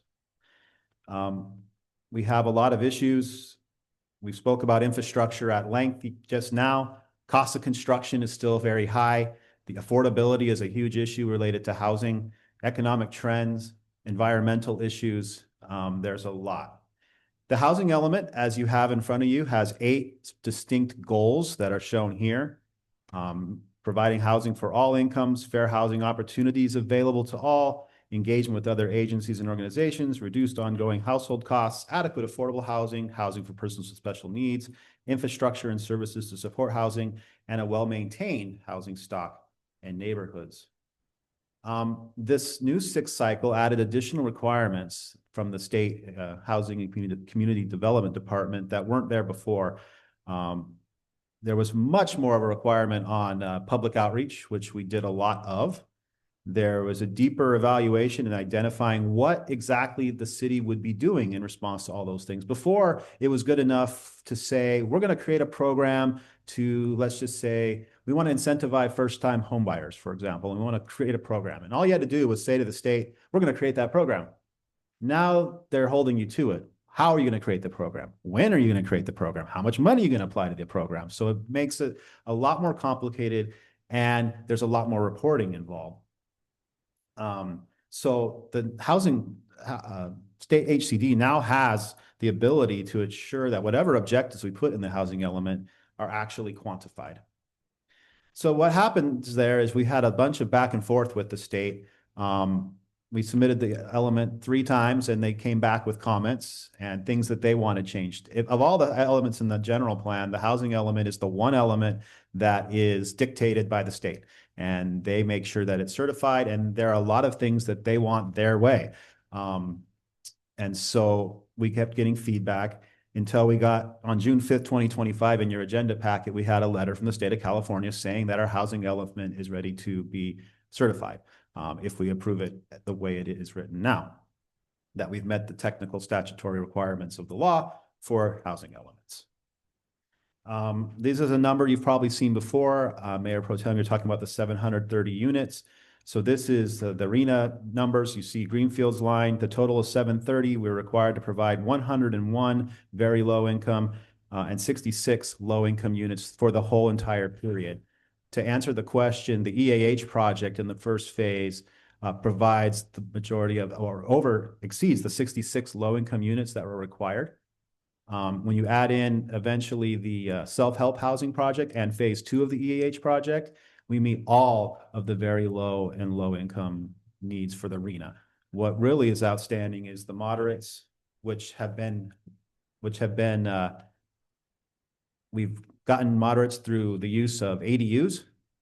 Every time an ADU is used, we get credit for that as a moderate income unit because it's smaller and generally considered more affordable. And then the 379 market rate units is something that we have. And we'll talk about sites here in a second. This was the old site inventory. Sites that we had identified last period. Some were developed. The ones that are in bold, Magnolia Place, Vintage Meadows, Cambria Park, Walnut Grove, were all developed for housing in the 5th cycle. 6th cycle, we added a few annexation sites. So the Miramonte site over on 12th and Apple, or closer to 13th actually, where the housing is, next to the future community center and the Arroyo Seco Academy. The Scheid property south of the high school was approved for housing. And then we had an annexation with the Scheid East property and the Francione property. It was annexed for commercial and industrial. There had been discussion going back a bit about allowing residential uses on that site in the future. And so with those sites and the pre-existing sites, we identified enough sites that we could provide all those 730 units without having to expand the city further or do any required specific upzonings. This has been a contentious battle in other jurisdictions where you don't have land available or you don't have vacant sites, where you have to do massive rezonings to upzone property in certain neighborhoods. There's nothing that's required to be upzoned here, but there are a couple of rezonings that would be accommodated in this. But these are the sites that have been identified for housing in the 6th cycle. Some of them, as been mentioned, have already received permits. Some have been under construction. But these are the sites that have identified based on meetings that we've had and projected growth. And I believe we have some property owners here if they wish to speak to that. There's new requirements in the plan that weren't in the previous plan, specifically about affirmatively furthering fair housing. And this has to do with examining your city and examining things such as integration, segregation, concentrations of poverty. Is there a, for lack of a better term, a rich side of town, a poor side of town? Are there certain areas that, have far more affluence and therefore far more political control or access to economic benefits? Overcrowding issues, overpayment issues, disparities in access to opportunities, age of housing stock, family composition. So we had to examine that in a regional context. Obviously, on the Monterey Peninsula, there are a number of such communities that are defined here. The city of Greenfield is not one of those communities. But when you talk about access to opportunity, I just, you throw out you look at where the universities are located, where's the prison, you look at where's the environmental challenges, where are all the parks, the state parks, everything. What access to benefits do you have? What bus routes do you have access to? Things of that nature. More discussion on constraints to housing. So the state's very concerned about anything that disrupts the ability to build housing, such as these types of things that are here, processing times, the cost of impact fees, things that the city can control. And then there's also down the bottom what we call market constraints, things that the city doesn't control, interest rates, construction costs, et cetera. There's a number of concessions some the city had to make in terms of special uses. So any of these listed, transitional housing, supportive housing, single room occupancy, greater allowance in the code if a provider wanted to build those types of things in the community. And we did a lot of updates of policies. I'm not going to go through them all. If there's any particular that you want me to answer questions about, I'd be more than happy to, but we have specific changes to all of these policies based on requirements in the from HCD and a whole list of new policies. Some of those you would think, like, for example, a commitment to move forward on a recreation center. What does that have to do with housing? It's a public works project. It has to do with strengthening the areas that you have. And the state's commitment is if you have areas of lower resources, like our area, Salinas Valley as a whole, considered to have fewer resources than, say, the Monterey Peninsula, what do you do to help where you're at? It's things like building access to community centers, parks, trails, health, economic development, those types of things. Adding medical services in your community, the types of resources that typically you'd have to maybe travel for that you could bring here closer to or within your community. A couple of the key ones have to do with, in our public outreach, and you're seeing a lot more now from the state regarding just cause evictions, making sure that you have a reason when you evict renters. And then also a right of first return policy. So when landlords do significant renovations that require a renter to leave, that they be afforded the right to come back when those renovations are completed. Once again, many policies I could talk about, plenty of them. The cumulative effect of all of these policies is there is significant state oversight and intrusion, I would say, into city housing policy. And I say that as we don't have a lot of discretion on a number of these policies. The state has basically occupied the field and said, you will do this. And so sometimes some of the things that we looked at are like, do we have to? And sometimes the answer is, if you want a certified housing element, the answer is yes. as such, we've lost a lot of local control. I mean, this is evident with the whole discussion about accessory dwelling units. I know we've had this discussion many times at the planning commission level and maybe to some extent in the city council level, but we really don't have discretion on accessory dwelling units in general, absent a complete moratorium like what we just adopted. Staffing to complete all these items is something that needs to be looked at. There are so many items the state mandates that were put in without considering the size of a community.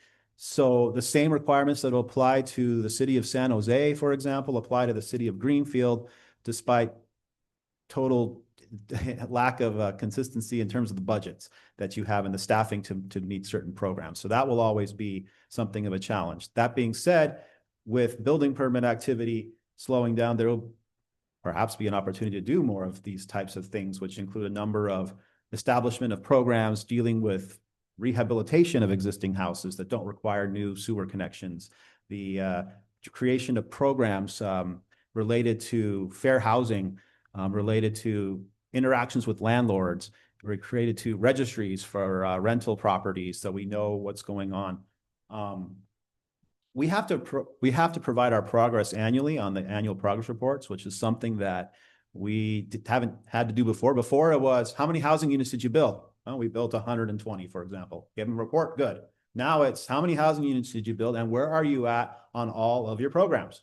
So it's a much more detailed list. And the state retains the ability to decertify the housing element at any time. So if we're not meeting our goals, then they have the power to decertify. When it's decertified, then we lose the opportunity for grant funding, and we are subject to a provision called the builder's remedy, which is that builders can come in and make applications to build projects outside of our regular zoning rules.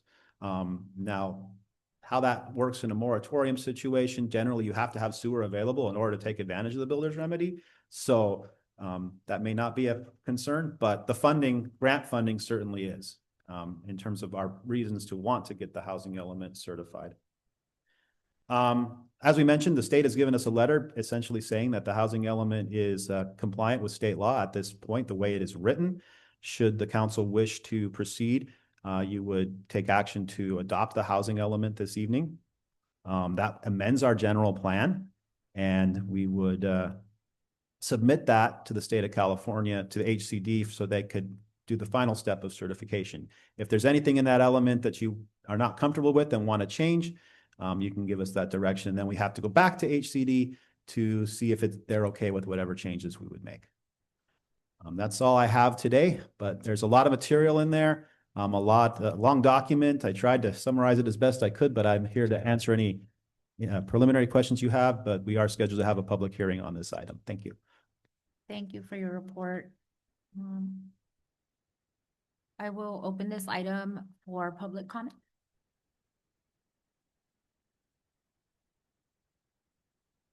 No public comment in chambers, and I don't see any online either. So I will close public comment and go to city council comments. No, I have none. Thank you for your report. I also have no questions.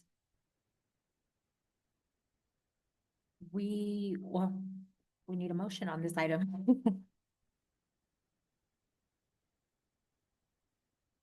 Move to adopt. Sorry. Move to adopt. Okay, we have a motion. Do we have a second? I second that. All those in favor signify by saying aye. Aye. All those opposed? And motion passes. We will move to city council business. Item L1, receive and file report on status of general plan update. Staff report.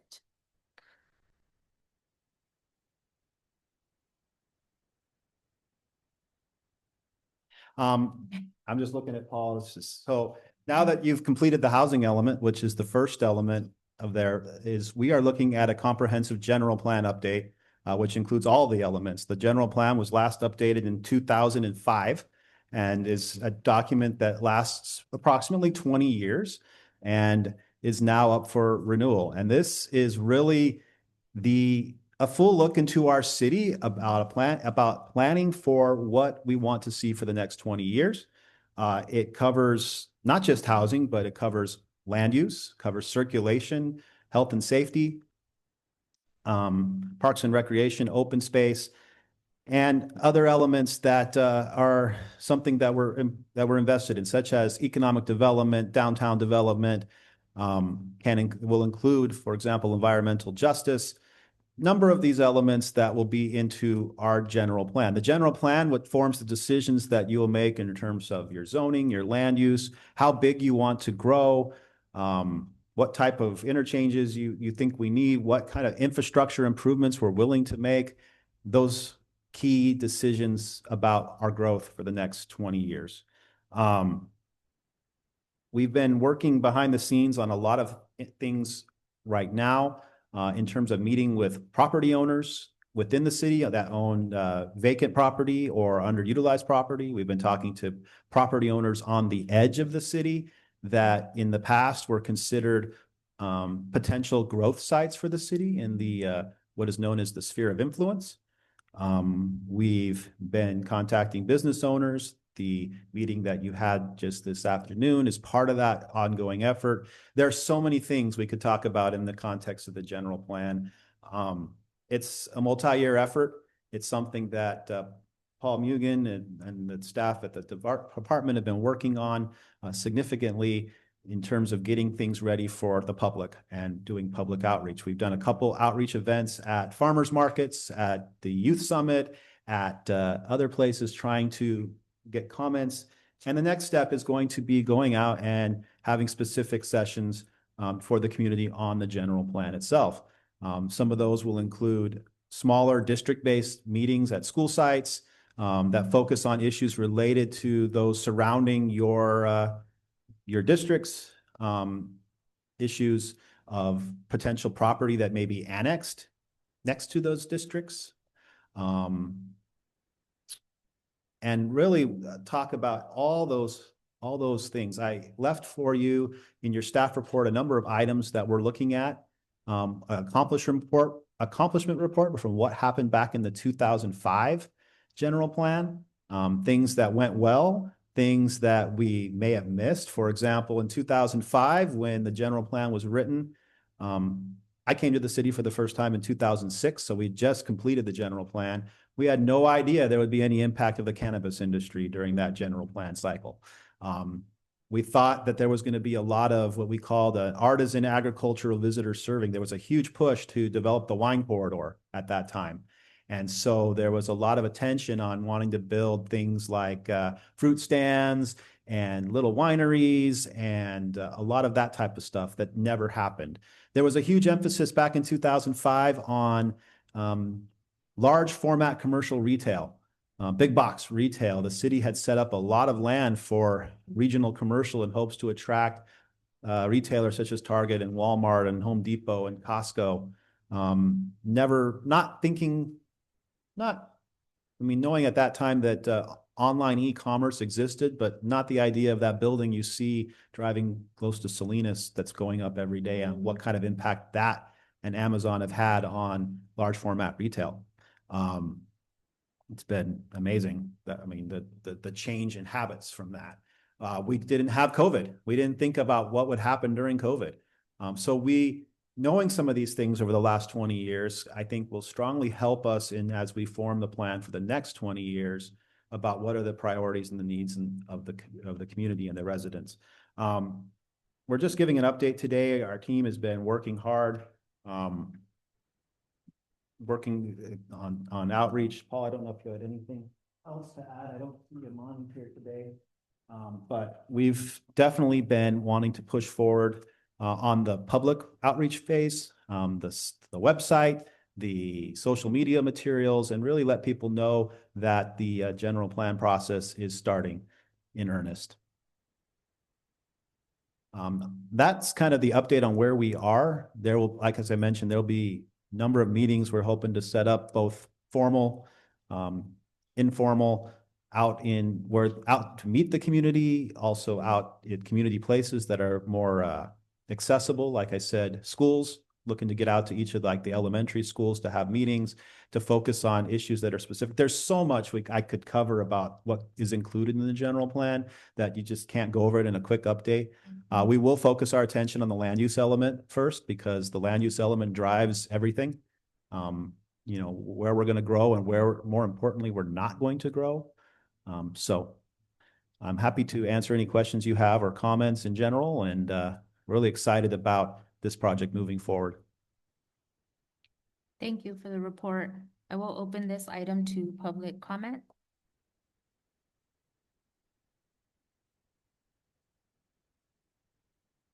No public comment in chambers and no public comment online, so we will close public comment and go to city council comments. Question? When you mentioned 2005, and I realized how long I've been coming to city council meetings. That's a lot of history. Thank you. Been here a little bit. So back to the wine that you mentioned. Yes. Back to the wine that you mentioned. So, and the other ideas, those were in the previous plan. Are any of those coming forward? I mean, that would be, you know, we're talking about the future of Greenfield and the wine, what did you call it? The wine? Wine corridor? The wine corridor. I mean, it starts way up north and comes right through Greenfield and continues on south. I mean, we're a good location. Is that still something in the plan? So it hasn't been written. That's part of the input process. And one of the things we've been doing, I mean, there's looking at it from what did happen. We did zone a number of areas in the north part of the city to be set for this, what we call artisan ag visitor serving area. None of those uses developed in the city over the last 20 years. There's still all farmland, which includes some parcels on the El Camino Real corridor that are in the city, and then parcels to the west of it that are still not in the city.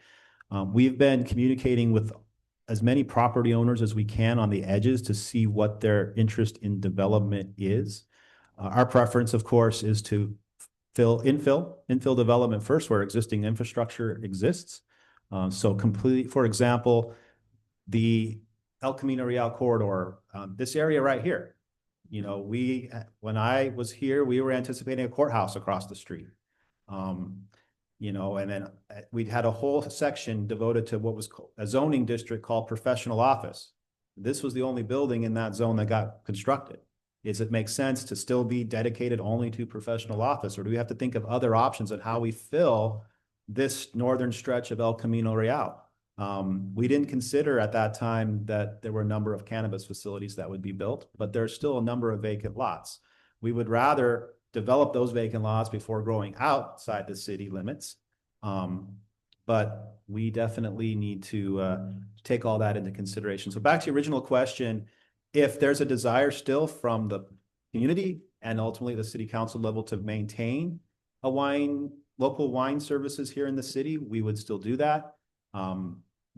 Past history hasn't been too kind on that, but it's definitely, at the end of the day, you will be adopting the document after input from all your constituents, the planning commission and other staff, you know, as far as what the priorities. That land use map is kind of one of the key features of the general plan, right? Where things go where and what it's going to look like, how much additional room is given to housing, how far north or east do you grow. There are certain limits based on past agreements we've made with Monterey County and Monterey County LAFCO, the Local Agency Formation Commission, who is responsible anytime we want to annex property into the city limits. We do look at those disadvantaged communities. So you mentioned some that we have a number of communities on the periphery of town that are not part of the city, that are in the county that don't have access to city services. Is there a desire to annex them into the city, knowing the cost it comes to deliver services? Usually you want to annex property where you have housing that's going to come in and pay for all the infrastructure that's going to go with it. So those are lots of things that will also be looked at as well. Thank you. Thank you. I would just, I know the letter from MST that was sent to us came in after the deadline for item L1. for the report on the status of the general plan. And I'm gonna read a part of what Michelle Overmeyer wrote in her letter. They have the following comments for our consideration. There is a direct relationship between land use and public transportation, and MST is ready to support development of the city's land use and circulation elements. Should Greenfield form a general plan update committee and as other cities in Monterey County have done, MST would like to collaborate to ensure that transit services are effectively integrated into the city's growth plans. Specifically, I think there's the high interest of ensuring that we work together with MST to find a way to incorporate a stop at our shopping center area. So I just want to mention that. And that is all that I have. And this is just a receive and file item, right? Thank you for your report. Item L2. Can I call a break so I could step out? Oh, yes. Councilwoman Jones needs to step out, so we just need to note that. Okay. Yeah, okay, thank you. For the remainder of the meeting? Yes. Okay. Okay, item L2, and for the record, we still have a quorum. L2, adopt a resolution of the City Council of the City of Greenfield accepting and appropriating funds in the fiscal year 25-26 in the amount of 73 million, just over. So 73,000. It costs more than what? There's the wastewater treatment plant. $3.32 from the United States Department of Justice Equitable Sharing Program. Staff report, please. Good evening, Mayor Pro Tem, City Council. Part of our public safety plan is partnerships with our federal partners. And part of that is we get to receive asset forfeiture funds from investigations that have been adjudicated in federal court. So this staff report is a result of some of the work that we've done. There's more to come, thank goodness, from some of the investigations that we've conducted with DEA and FBI. So the $73,000 plus is a result of the work that our detectives and investigators and officers have done in collaboration with our federal partners. So yes, we're asking City Council to accept it and to appropriate it to the stated funds. Thank you, Chief Mixer, and I will open item L2 for public comment.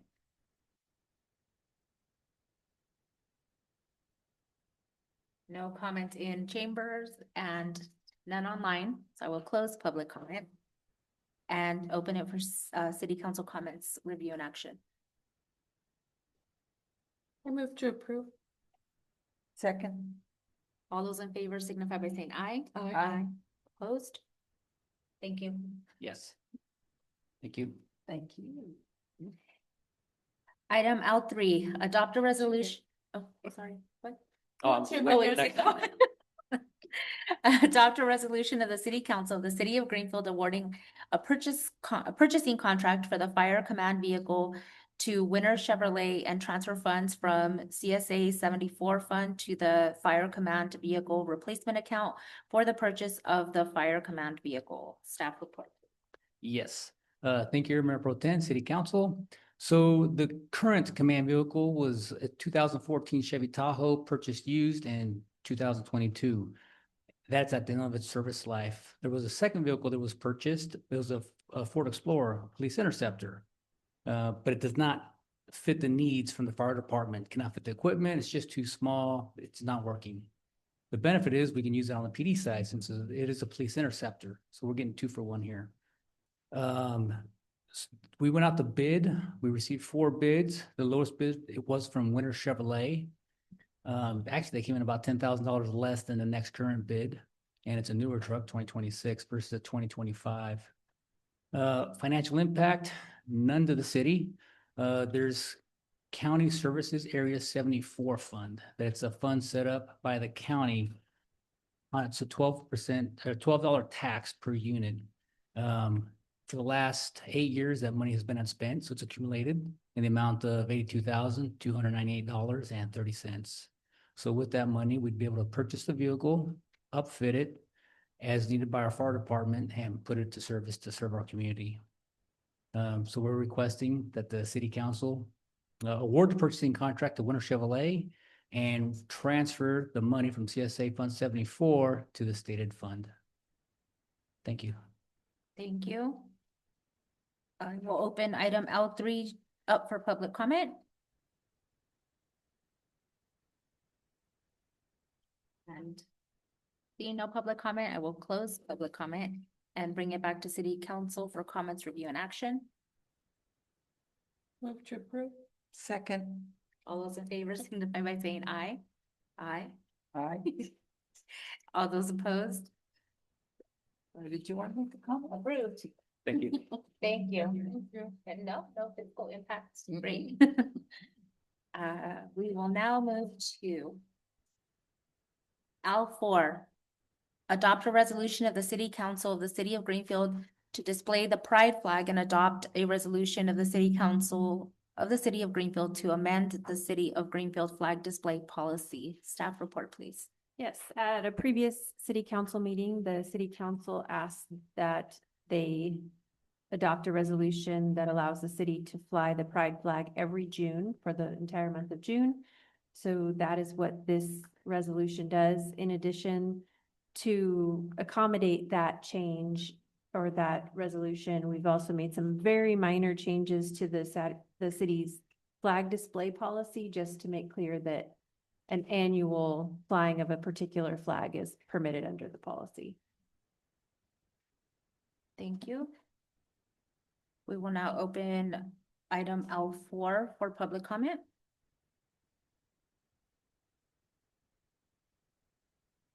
No public comment. We will close public comment and bring it back for city council comments, review, and action. No, the only question that I had, and I'm just gonna say it again, that the flag would be under the California flag, correct? Yeah, that's what you said? But this year, they will fly it in October? In October. Okay. I move to approve. Second. All those in favor signify by saying aye. Aye. Opposed? Motion carries. L5, adopt a resolution of the City Council of the City of Greenfield approving the memorandum of understanding between the City of Greenfield and the Service Employees International Union, Local 521, CTW/CLC. Staff report, please.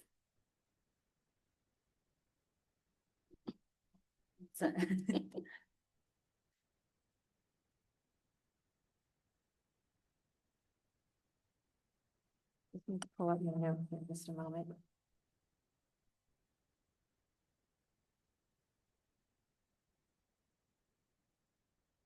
You're doing a good job. Thank you. This item is approving the memorandum of understanding with one of the city's bargaining units, SEIU. So I'll just go over at a high level, the components of the new MOU.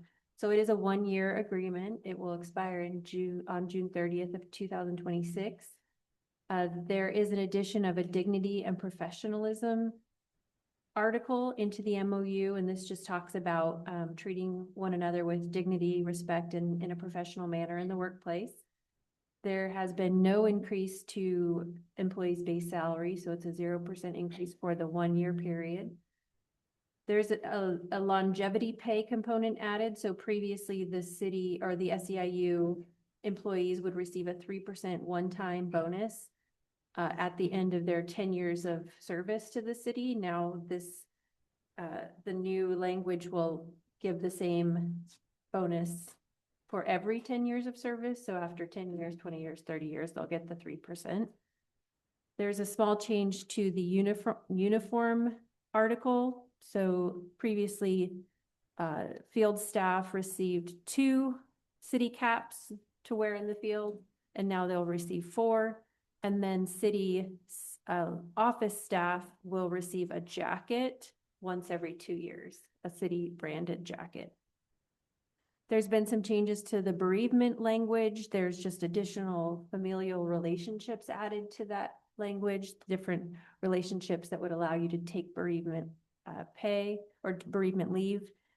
And then some cleanup language. Previously, there were non-sworn police department employees that were a part of SEIU, and there was still some lingering language in the MOU related to those employees. They now have their own union, OE3. So we've removed any reference to those particular employees. Thank you. I will open item L5 for public comment.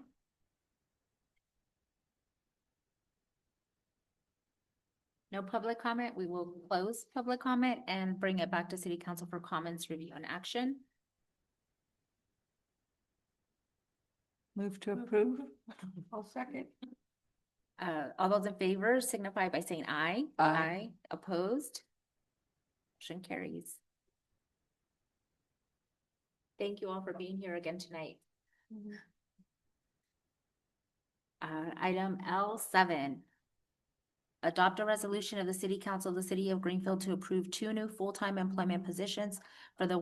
Are we on Oh, no. L6? Oh, I apologize. Thank you. I'm eager to go home, as we probably all are.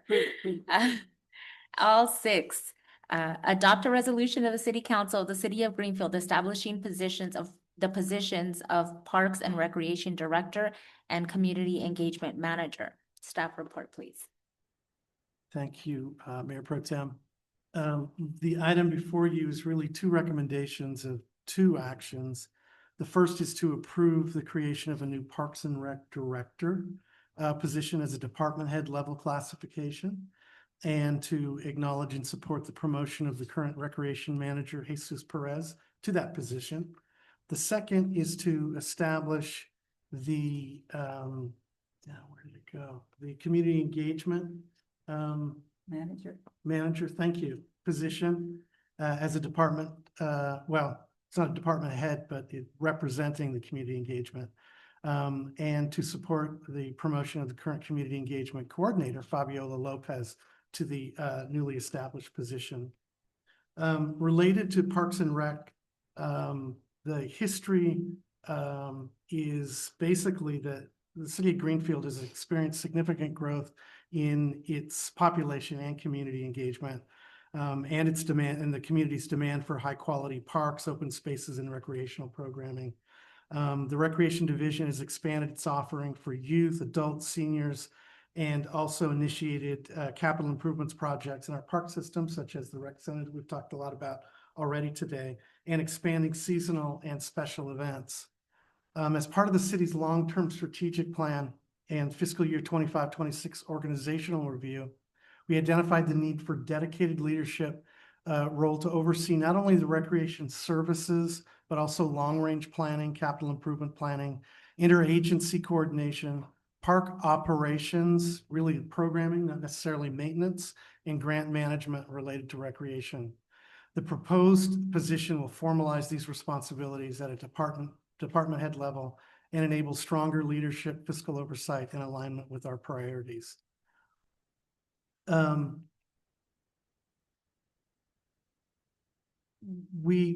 Following the internal review and the consideration of proven leadership, performance, and qualifications, we're pleased to announce the promotion of Jesus Perez, current Recreation Manager, to the position of Director of Parks and Rec.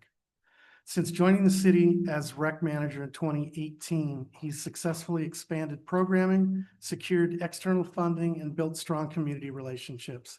Key accomplishments include leading the design and implementation of new youth and senior programming, coordinating successful citywide events and recreational partnerships, securing awards for park improvements and staffing support, playing a huge role in securing the $8.5 million grant from California Parks for the new recreation center. And he's recently completed an application for additional $6 million for the same project. He's been the person responsible for developing virtually all of the recreation programs over the past 7 years. He's increasing program participation and public satisfaction metrics year over year, attended parks management education courses to facilitate his directing the parks program, and he's worked with outside consultants in developing an overall park strategic plan, including metrics for maintenance, play structure enhancement and replacement, safety enhancements, and ADA compliance. He's demonstrated leadership and deep understanding from his community, making him the ideal candidate to lead the newly formed department. At this point, there's no additional fiscal impact. We're not asking for more money. This is all in the approved fiscal year 25-26 budget. The second recommendation is to create the new position of Community Engagement Manager and to promote Fabiola Lopez. As we continue to prioritize inclusive public engagement and holistic community support, the need for a dedicated leadership position within the Community Engagement Department is very evident. The current Community Engagement Coordinator has effectively developed and expanded outreach strategies and community programs that go far beyond our traditional communication roles. In response to the evolving scope and critical role of the department, we recommend establishing this manager position to reflect the comprehensive nature of this leadership role, which now includes program oversight, community partnerships, interdepartmental collaboration, and strategic planning.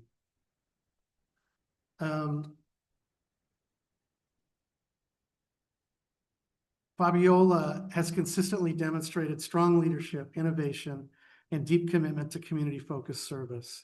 While she has been the coordinator, she's implemented the whole structure for the expanding Community Engagement Department.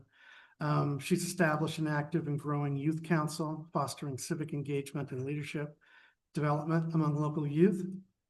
She's developed a successful internship program that supports local youth with employment training. 48 young adults have been served so far by that. She's built active partnerships to bring senior programs to Greenfield that support mental, emotional, and physical well-being. She's secured over $3.5 million in grant funding, enabling the expansion of programs and services to better address community needs, like the Deposit Assistance Program, the Emergency Shelter Program, and supporting the acquisition of funds for the citywide backup generators, which don't forget, it's over $1 million and is actually, they're being hooked up as we speak. So this promotion acknowledges the significant contributions Fabiola has made to the city of Greenfield and affirms her continued leadership in advancing inclusive, high-impact engagement strategies that benefit all residents. We look forward to supporting Fabiola Lopez in this expanded role and the continued growth of the department under her management. So that's my staff report. I look forward to your input and any questions. I will open item L6 for public comment.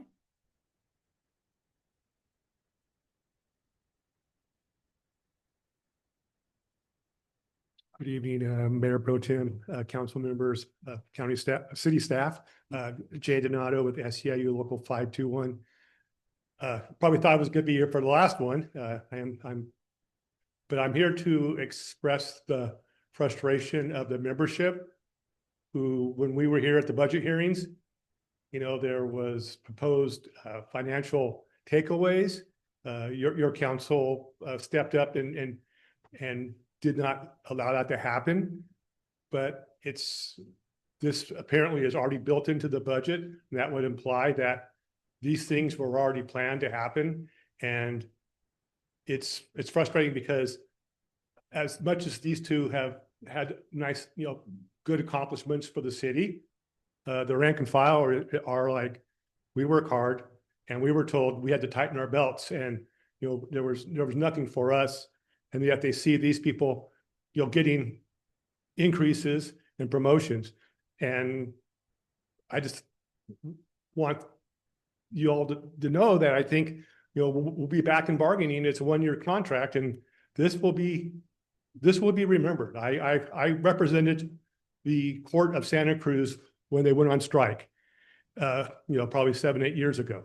And what made the membership there angry was after they took a very hard, low raises, management came and consolidated and gave themselves big raises, and it infuriated the membership. And I think right now there's frustration, and I just wanted to inform the council of that. And also thank you for our contract, but we will be back soon, and we will be all things will be remembered. Thank you. Thank you for your comments. Any other public comment?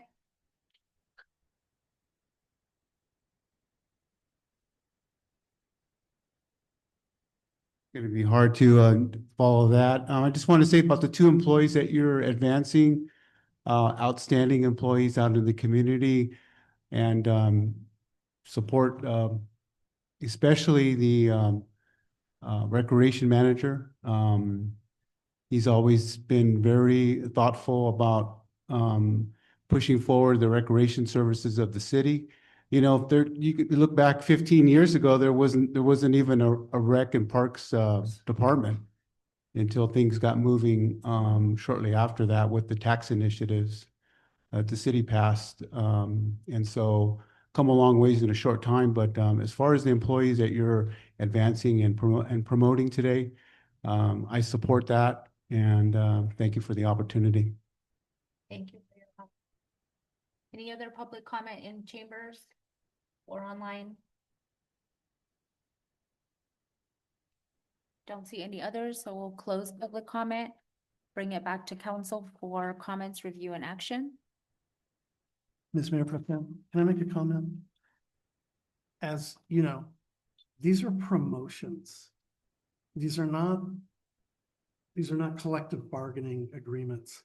These people are getting these promotions because they're really good at their jobs and they've brought a lot to the city. I'm not saying that the labor groups don't do that, but these promotions, they're taking new jobs, are in recognition of the hard work that they do. They don't get to come every other year, every 2 years, every 3 years. They get promoted when it's due to them. And it's very, while they do affect personnel costs, just like collective bargaining does, this is very different. It's a different dynamic. And I just want council to take that into consideration. Did you just not say that Jesus wasn't asking for more money? Did you say something like that? Or? No.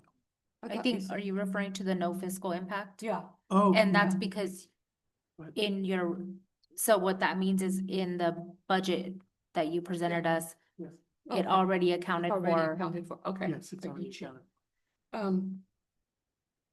I agree with City Manager Wood on this. I'm sorry, I couldn't find them, okay. As Mr. Huerta said that, you know, we didn't have this before. We didn't have the Parks and Rec before. And it's proven to be really something great for our community, especially for our children. And basically, you've kind of done this from the ground up. And it is a promotion. I think that it's a promotion well-deserved. The same thing for Fabiola. When I came on board on council, Fabiola was always ready to greet and to teach me about what she was doing. She always included the council in everything that she did. Didn't matter what it was, she was including us and always keeping us updated on everything. You don't find that in a lot. I deal with 13 different companies on a daily basis. Most of my struggle isn't with the work that I do, it's with the staff. And since I've been here on council, I have not encountered that at all. You know, sometimes maybe there's a couple of more questions, things that need to be answered, but staff has always been so helpful with everything. I wanted to say too, though, that if you look across the board in all Monterey County right now, almost every council, sitting council has given themselves raises. You know, they're $1,000, some places have $1,600. And, you know, although that doesn't come from that, but you know what, we're doing our part. We haven't done that to ourselves. And one council member said they'd do it for free. You know, we haven't asked for any more money, and I hope someday that they would, you know, raise it depending on the circumstances, you know, on our financial circumstance. But we are doing our part, but these are very well-deserved promotions. And I just want to thank both of them for all the work that they're doing. Thank you. I've run million-dollar businesses. And I've had many people work, I don't want to say under me, but I've worked with many people. And it was hard for me to learn that promotion is good, because when my people were promoted, I mean, I lost them. But that was what we were doing a good job then. If we are doing our job to such a way that the people that we work with are elevating themselves, and sometimes we lose them to other organizations, other jobs, other corporations. Right now, we're fortunate to keep who we have. So I kind of don't want to give it to you, because then that means you stay. But I also think by acknowledging your work, that I know that you will continue to even raise your level, your bar of the service that you're going to give, especially our children and our families. And to my purple shirts people, our workforce, no disrespect whatsoever, and we will remember this year. And it was a hard year. It was a hard time to figure out our budget and all. The fact that we're not doing anything, or it won't be a physical impact this year, I appreciate that, but we won't forget. I believe me, we will remember. And also acknowledging, I've heard too how many people think that we get paid like Salinas does. We're nowhere near what other council members are doing. But I will openly and honestly tell you that the money that comes to me is already spent back in the public. I give it back to our city.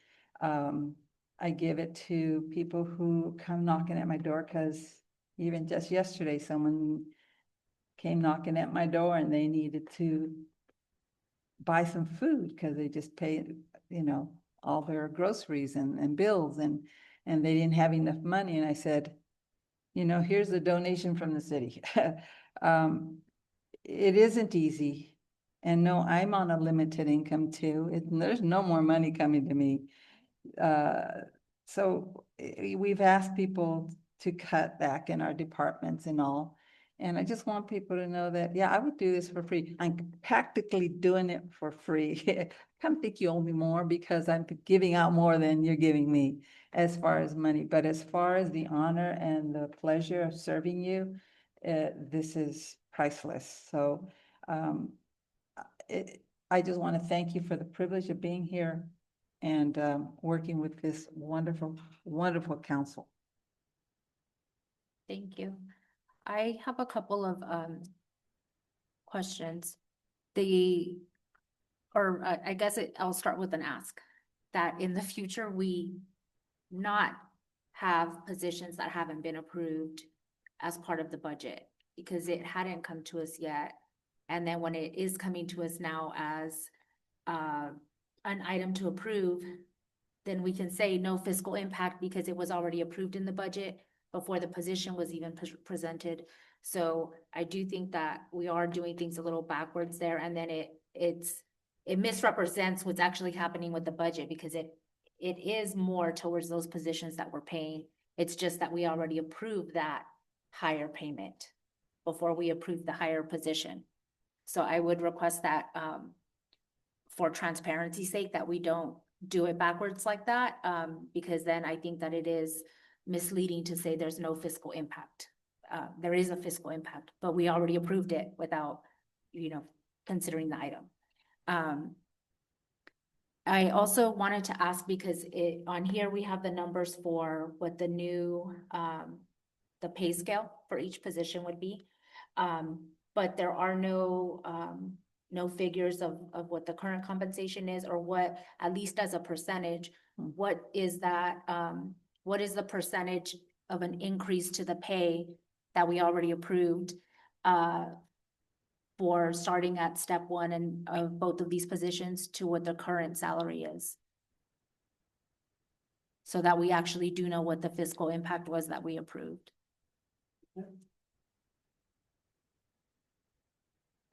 So would you like to hold this back and to get that information? If we don't have that number, I think it is important for us to know, are we rubber stamping a 5% increase? Are we rubber stamping a 15% increase? I do think it's important for us to know. Especially because this year with our bargaining units, we weren't able to approve any percentage of an increase. And I know that there are different things, but just if we're keeping things tight, I think we should be transparent in this is how much more percent we're gonna pay these two employees per year.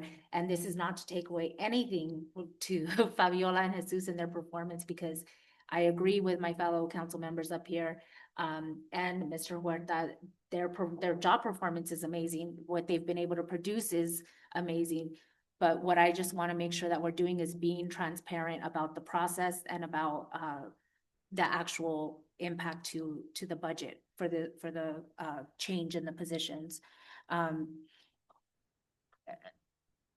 don't want to conflate the two things, but I do understand when a couple of meetings ago, we were talking about even furloughs and layoffs, and that's huge and it's scary for anybody. And then we're considering reclassifications, basically what these are, or promotions, that people have questions about the money, about the dollar amounts and stuff that's gonna come when we're going to this extreme of furloughs with one group. And then we have some employees that are being promoted, which does have a fiscal impact. So I know it is apples and oranges, and I want to acknowledge that, but I just want to acknowledge the optics of it and why that can bother some groups and, reasonably have questions. I understand that. And let's see. So if we could get the percent increase, I do think that that's relevant. And my asks, again, would just be that we not budget for positions that haven't been approved to create, so that we don't present it as no fiscal impact when there is in fact a fiscal impact. And also if we could consider items separately next time. Luckily, we have two amazing employees that are performing equally, to a very high standard. But if there was feedback for one department that maybe isn't as excelling as much as the other, I do think that we should consider those as separate items. Because if we motion on this item, it's an automatic approval of two. Yeah. I agree with And that's just an ask for in the future to consider all items that way. And those are my requests. So I don't know if there are other comments or a motion to be made. I do just want to let council or remind council that because this is a resolution, it does require 3 affirmative votes to pass. I make a motion to approve. Second.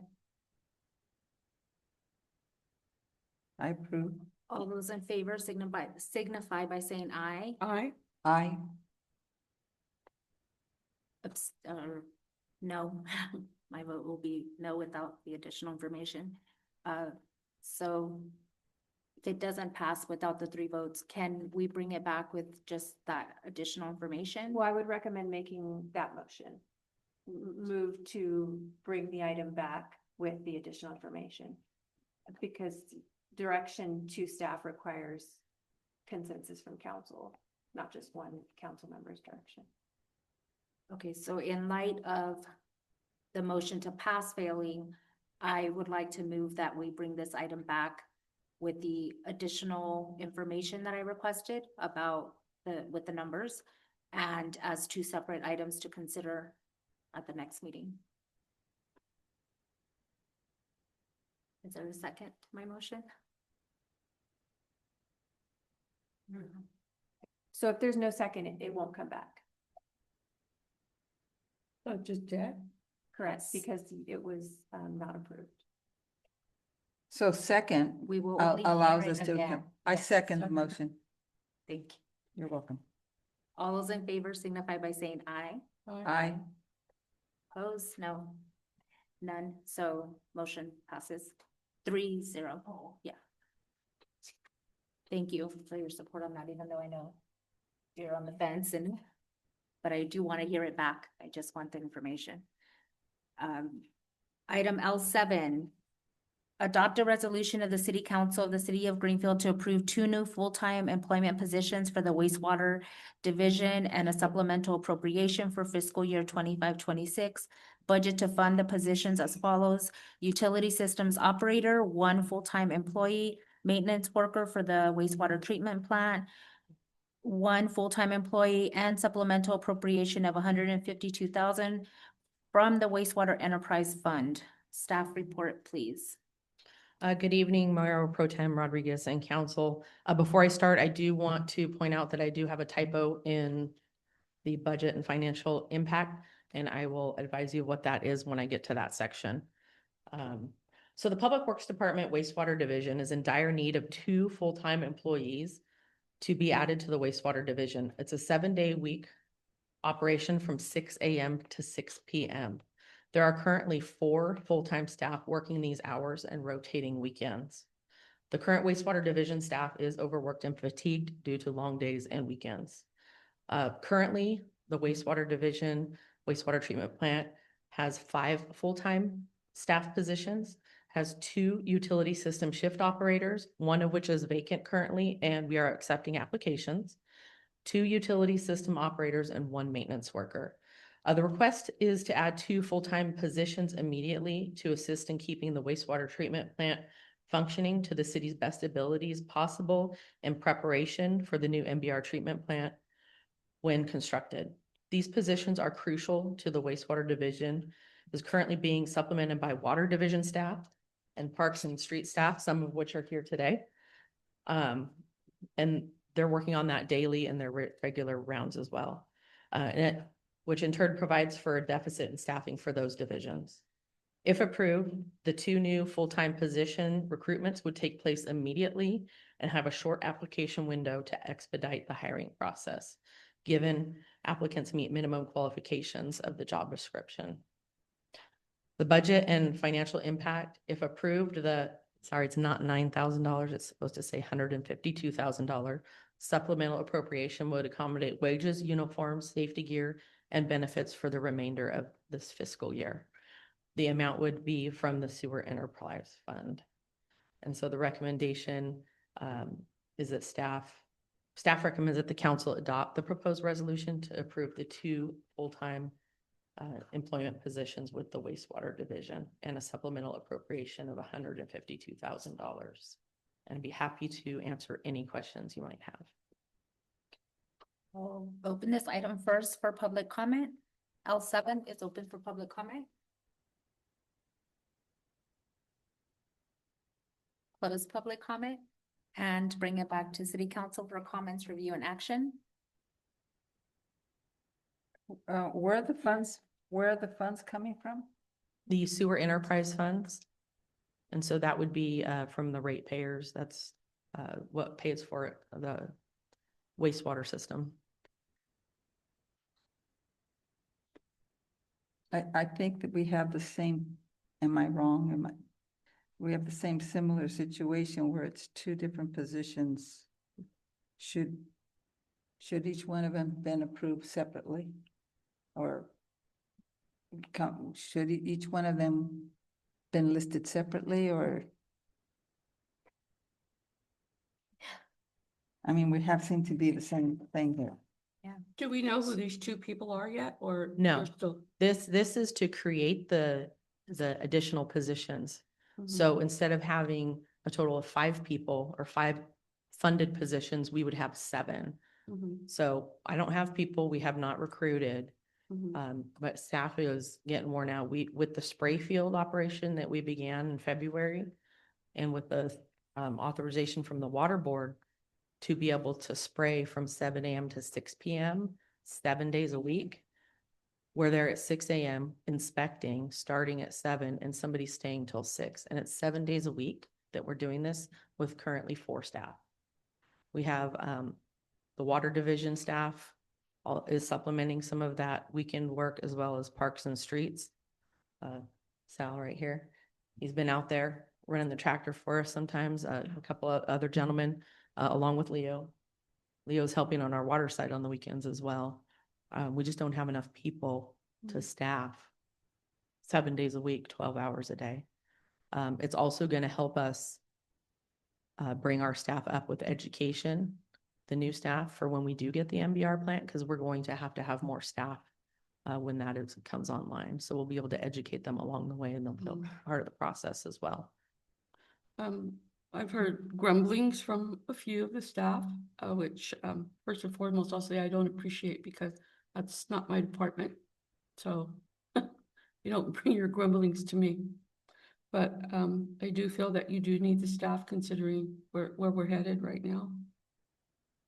So that's pretty much all I have to say. I agree that the need is there. I've seen it totally. So my question about anything had nothing to do with, are these two positions not worthy of being presented? They are. I just think that each one of them should have been presented separately. If we're going to do this, let's just be consistent, that every time we have a position that's going to be promoted or a new hire or added a new job, that it be in its own little creation. Yes. It gets its own little letter and number. I am in support of this. Especially after learning more about how your department works and the lack of manpower to support what's going on. I know that it's needed for there to just be more people out there helping with the work, and I also, work burnout is a real thing. And if you have people that are working the job of 6 or 7, we're gonna have burnout, and then the city's gonna have workers' comp claims and other stuff. So I recognize that our public works area needs support from staff, and it's also great to open up employment opportunities to our community. So hopefully we get somebody local too, some local people we can employ who like to shop locally. So those are my only comments. If there are no other comments, then I will entertain a motion on this. I move to approve. Second. All in favor, say aye. Aye. Opposed? Motion carries. Thank you, Jamie. Thank you. Item M, brief reports on conferences, seminars, and meetings attended by mayor and city council. We'll start with League of California Cities. No conference. Transportation Agency for Monterey County. Couple of things. I did meet with Director Mudd yesterday. We do it once a year where we just review things that have happened in the meetings and any questions that I have. So a couple of things at the last meeting. The California Transportation Commission awarded $90.6 million. Yeah, I did read that right. $90.6 million for State Route 156 in Castroville. That construction will start in 2026. Secondly, the surf project is moving forward. I don't know how many of you travel over to through Monterey through Highway 68, but they've had some barriers up so the cars cannot cut through the homes at Toro Park.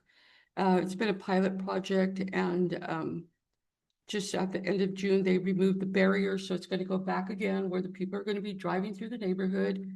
And tons of complaints will come through, but the pilot program and all that, the findings that they have has been sent over to the county of Monterey. So now it's in the county's hands deciding what they want to do, whether the residents at Toro Park will figure out how they're going to manage that or whether the county's going to step in. So it's still going to be quite a big process. They were happy to see that we were up to date on all our reporting. So yeah, everybody, all cities are up to date in reporting. What else? So currently right now, TAMSI is housed in the old household finance right off of the freeway across the street from airport. Okay. They're right there, but their lease is up in 2028, and they're currently looking at different options of renting a different building. or a Clínica de Salud is going to take over that building. They own it, actually. Okay. And so they're trying to decide what they're going to do, whether they're going to build on 12 acres that they have in Marina, or whether they'll be renting a different building. So that is pretty much a lot of closed session items. Can't talk about that, but it's a lot right now. There's a lot going on. Association of Monterey Bay Area Governments, Salinas Valley Solid Waste Authority, I think that's Nothing to report. That would have been. Marcy. Yes. Councilwoman Jones. Councilmember Jones. Monterey Salinas Transit, we met on July 14th. We had a longer meeting this time because we conducted our strategic planning workshop, which is going to be done in 2 parts. That included a presentation on the Better Bus Network, a review of the MST board and executive team survey results, and the board provided feedback on the facilitated discussion, and what we want to do for the second meeting.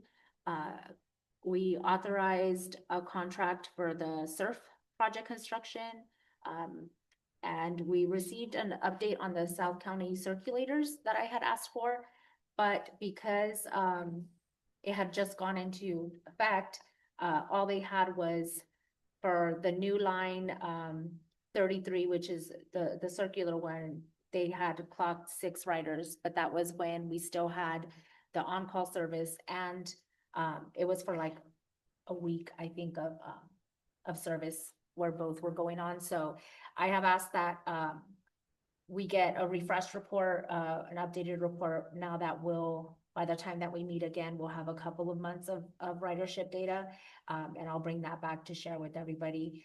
What they did share with us is that from January to May, there was 12 more residents of Greenfield that qualified for the rides program. So that's basically like the on-call that a lot of our residents talked about needing. It's the door-to-door service where they'd get picked up at their door, taken directly where they need to go. So knowing that 12 more residents, hopefully it's the residents that came here and expressed, fear about losing the on-call. I'm hopeful that it was those residents that now have the same service through rides. And what we did see that we're all interested in, all of the South County cities, I guess, is that Soledad ridership with their both their rides program and their circulars, it has like skyrocketed.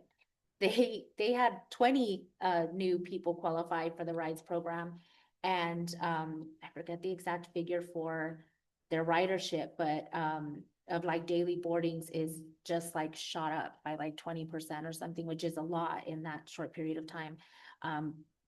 So we're all kind of going to be looking to Soledad and figuring out what strategies they use to increase their ridership, or what could be behind that, since our numbers in the other cities are pretty low, or as is the case in Gonzales, it's actually gone down in Gonzales since they've implemented their circulars.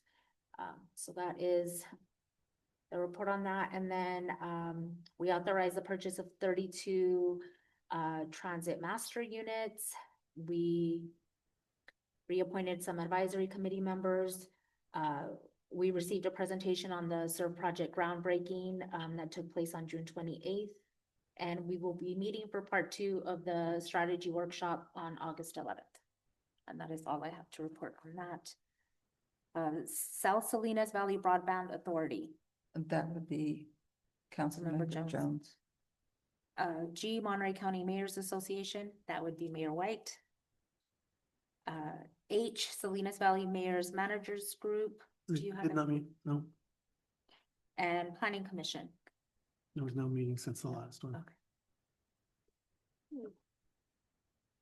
Item N, City Attorney Report. I have nothing to report.